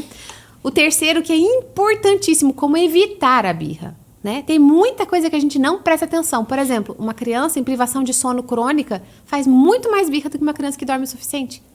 Né? Então, como evitar a birra? Tem muitas coisas. A tela entra aqui, como evitar a birra. A tela também influencia nas birras. E o 4º módulo é inteirinho sobre educação emocional. Que é pra gente ajudar a criança a passar dessa fase da birra. Porque se eu só lido com a birra, mas não oriento a criança, eu falo, peraí, eu entendi que você tá frustrado. Eu entendi que você ficou bravo, mas não é assim que devia falar. Vamos se acalmar primeiro? Vem cá. Quando você estiver bravo, precisa conversar com a mamãe primeiro, você precisa se acalmar e tal. Então, como que eu conduzo essa criança para ela superar a fase? Porque a fase das birras não é uma coisa assim, igual a fase de aprender a andar. Pronto, chegou a idade, a criança vai andar e pronto. Não, ela precisa ser conduzida, porque se a gente não ajuda a criança a sair dela, ela vira um adulto birrento, né? Como a Sil falou. Então, não é a idade que faz a criança passar a fase das birras. Enfim, né? Esse é o principal curso, que acho que é o que é mais procurado, o Manual da Mãe. Mas tem outros 2, que são 2 masterclass, que é a masterclass paciência e a masterclass obediência. Né, que são 2 pontos diferentes aqui. Paciência, que é pra gente, enquanto mãe, aprender como eu posso ser uma mãe mais paciente. E é interessante que isso eu aprendi na prática. Eu precisei hoje, com 5 filhos, com menos ajuda, com muito mais coisa pra fazer, eu seguramente posso falar que eu sou uma pessoa mais paciente do que quando eu tinha só um filho. Por quê? Porque paciência é treinável. Tem coisas que a gente pode fazer no dia a dia, que a gente exercita a paciência, que é como se fosse um músculo. né? É uma virtude que a gente adquire. Você intencionalmente tem que fazer esforços para perseguir essa virtude. Então, é possível melhorar. E eu ensino lá tudo. Tem uns exercícios, tem técnicas práticas, assim, é bem legal. Mari, eu ia falar isso, que como que eu vou dar assistência para os meus filhos se eu não tô bem, né? Então, acho que além disso, primeiro é tratar o meu emocional, né, Sil? Sem dúvidas. Exato. Então, Buscar ajuda, mudar minha mentalidade. Você falou, eu falei, como que você fez essa mudança? Você falou, mentalidade. Exato. Então, primeiro mudar a nossa mente e depois conseguir ajudar os pequenos. esse é o ponto, que nem nós estávamos falando antes de iniciar. O ser humano, ele pensa que sabe comer. E eu que fiz, né, sou dessa parte de nutrição, o ser humano não sabe comer direito. O ser humano pensa que sabe que é só casar e pronto, e vai saber lidar. E não é assim. Os pais não ensinam, a igreja não ensina como lidar com o casamento. E mesma coisa aos filhos. Tipo, eu fui aprender com você, Mari, que existe essa fase da criança, o terrível tio e tal, que eu passei por isso, né? E provavelmente os meus pais não tiveram essa oportunidade, porque é uma oportunidade. Então, assim, você que está vendo esse nosso momento, procure ajuda. Procure um especialista, né? Principalmente se você é mãe, tem seus filhos. Ainda dá tempo, né, Mari? Por mais que talvez muita coisa aí na rotina não esteja bem claro, por isso que você precisa. E assim, Mari, esses seus cursos, treinamentos estão com a inscrição aberta, como que faz? Tem uma lista de espera, você vai abrir o link, traz alguma coisa, uma novidade para quem está vendo aqui, né, Manu? Eu não sei em que época que as mães estão assistindo isso, mas lá no link da minha bio sempre tem informações. Então, vai lá, procura. Tem algumas masterclass que sempre ficam abertas, né? Essas que eu falei, a de paciência e a de obediência também. Obediência que às vezes as mães falam assim, mas eu falo 1 milhão de vezes e meu filho não escuta. Tá, mas você sabe como conduzir a criança para obediência? Você sabe como falar, como pedir, como criar um ambiente propício para a obediência?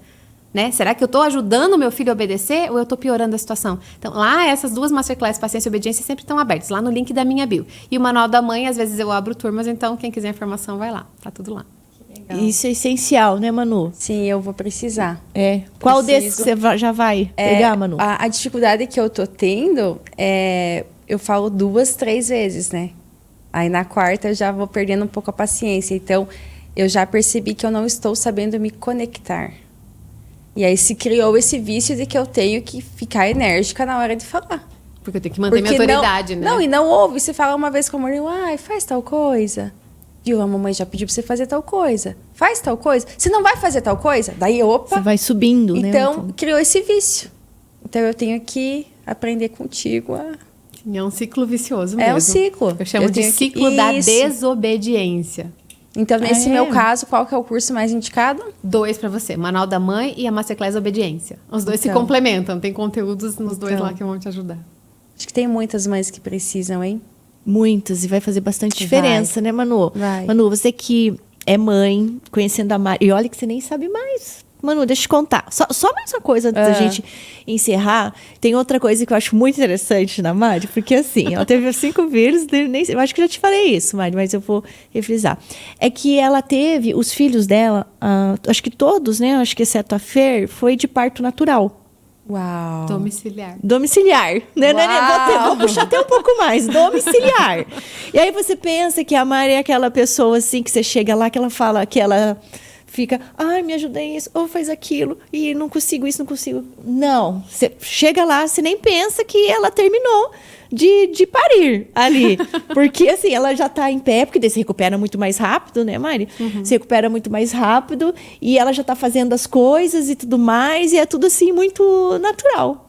Sabe? Então, é um ponto, assim, bem importante, até esse medo. Acho que até é outra coisa. Você tem curso sobre isso ou não? Não, sobre isso não. Sobre isso não. Porque... Mas tem história para contar.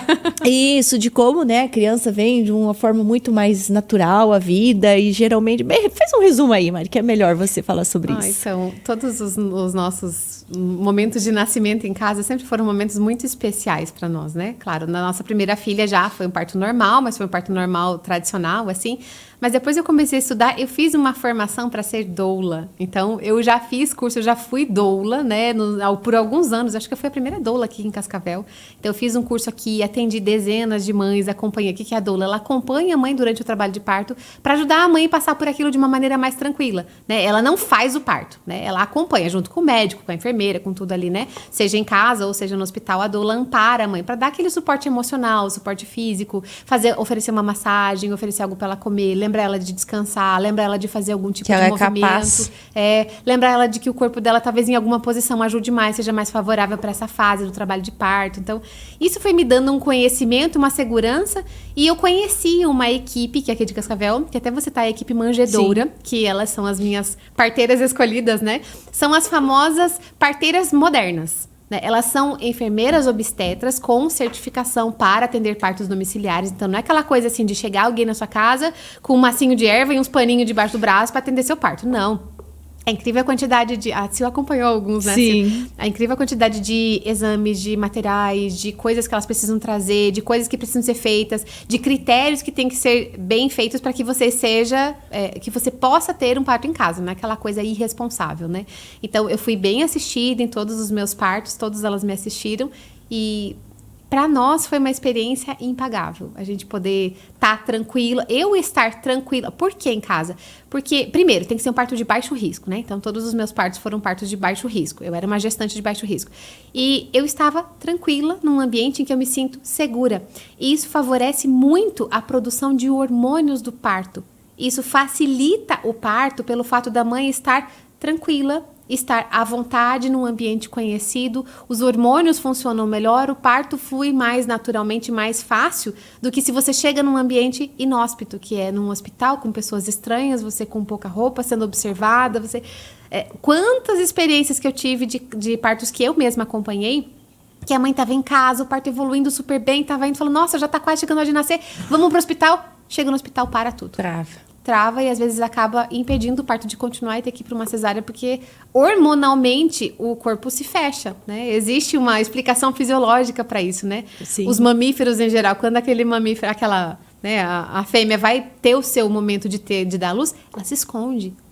Né? Ela não pode ter muita luz. A luz interfere na produção de ocitocina. Então, uma sala cirúrgica, pensa, né? Então, se você está em casa, num ambiente com uma luz baixa, um ambiente cercado de amor, de ocitocina, né? Alguém que está ali contigo, teu companheiro, um abraço, o carinho dos filhos, o carinho do esposo. Você está ali se sentindo acolhida, o parto flui muito mais naturalmente, então muito mais tranquilamente, né? Então, enfim, né? Tem tanta coisa para falar sobre isso. Sim, a família acompanha, né? Eu acho interessante, né? Que até o parto da Duda, né? Então, as três maiores estavam. Isso, elas estavam na expectativa, esperando, vendo, acompanhando. Então, assim, para ver que é algo natural mesmo, né? Que é como se a maternidade gerasse hoje em dia sinônimo de medo. Talvez não para vocês, mas para a maioria que eu vejo, assim, na realidade que eu vivo em outras bolhas também, é sinônimo de medo, e é por isso que eu puxei esse ponto, porque é uma coisa natural, né, Manu? Então, assim, que a Mari traz bastante para nossa vida de mulher, que, ó, isso tá aqui,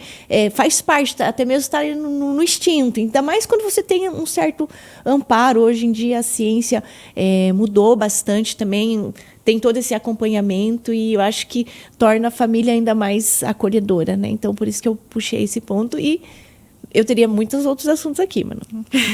Eu ia começar a puxar aqui, eu anotei, mas eu vi o horário aqui, gente. Tá dando o nosso tempo. Eu tenho certeza, você pode até deixar o seu comentário, né, Manu? Aqui, qual foi a parte que mais te chamou a atenção?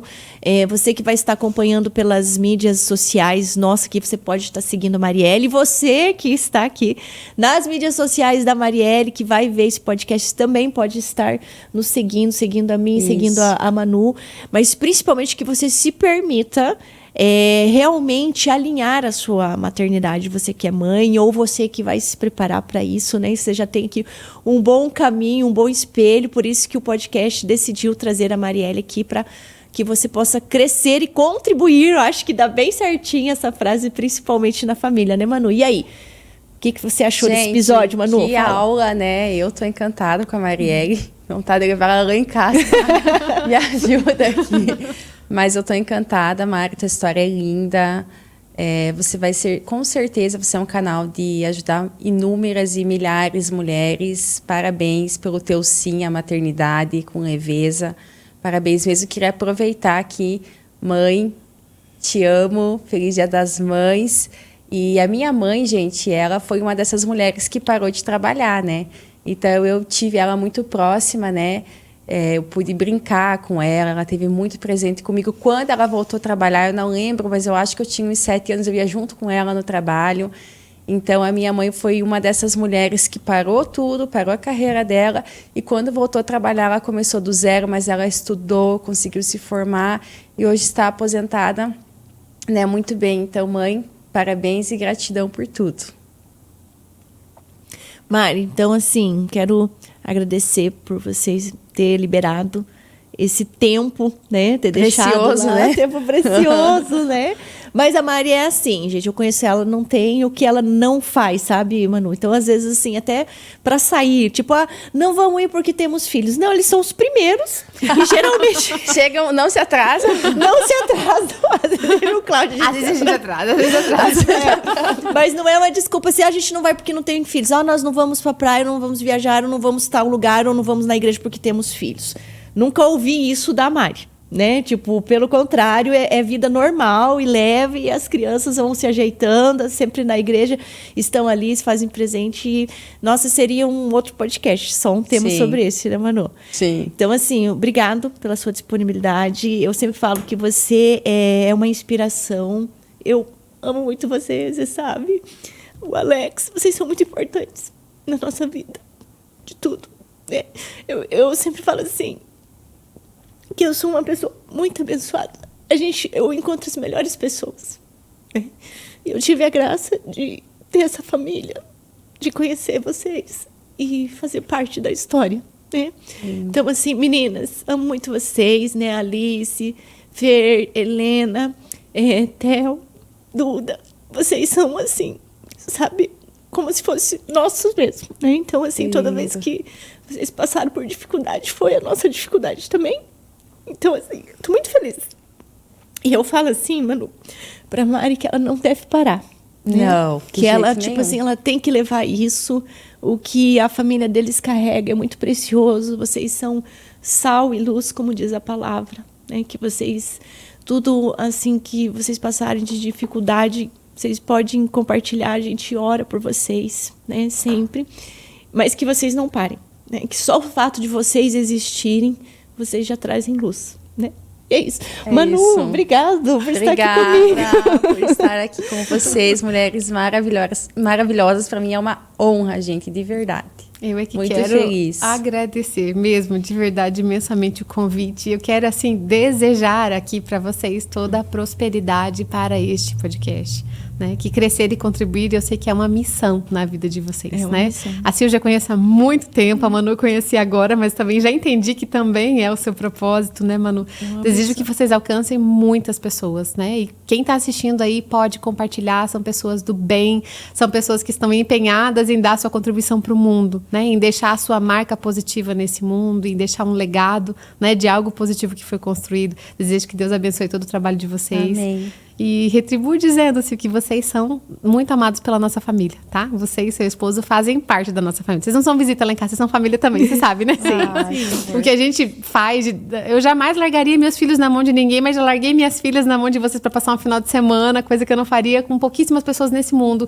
E vocês são essas pessoas que têm essa liberdade na nossa casa e que nós amamos muito e desejamos vocês sempre por perto. Obrigada pela presença, pelo amor, pelo carinho de sempre.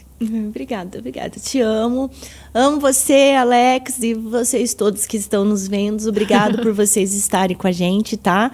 E você que está nos acompanhando novamente, compartilha aí com as pessoas que você acha que, olha, você vai ajudar, porque essa é a nossa missão, crescer e contribuir, né? Eu tenho uma frase que está até lá no livro da autorresponsabilidade, né, do Paulo Vieira, que fala: se você ajudar uma pessoa até a respirar um pouco melhor, você já traz um pouco mais de sentido para sua vida. Então, assim, talvez você não seja, assim, uma Marielle, não se perceba tanto assim, né? Uma mulher biônica.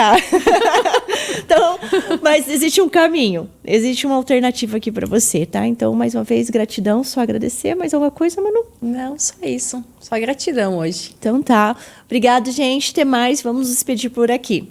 Tchau.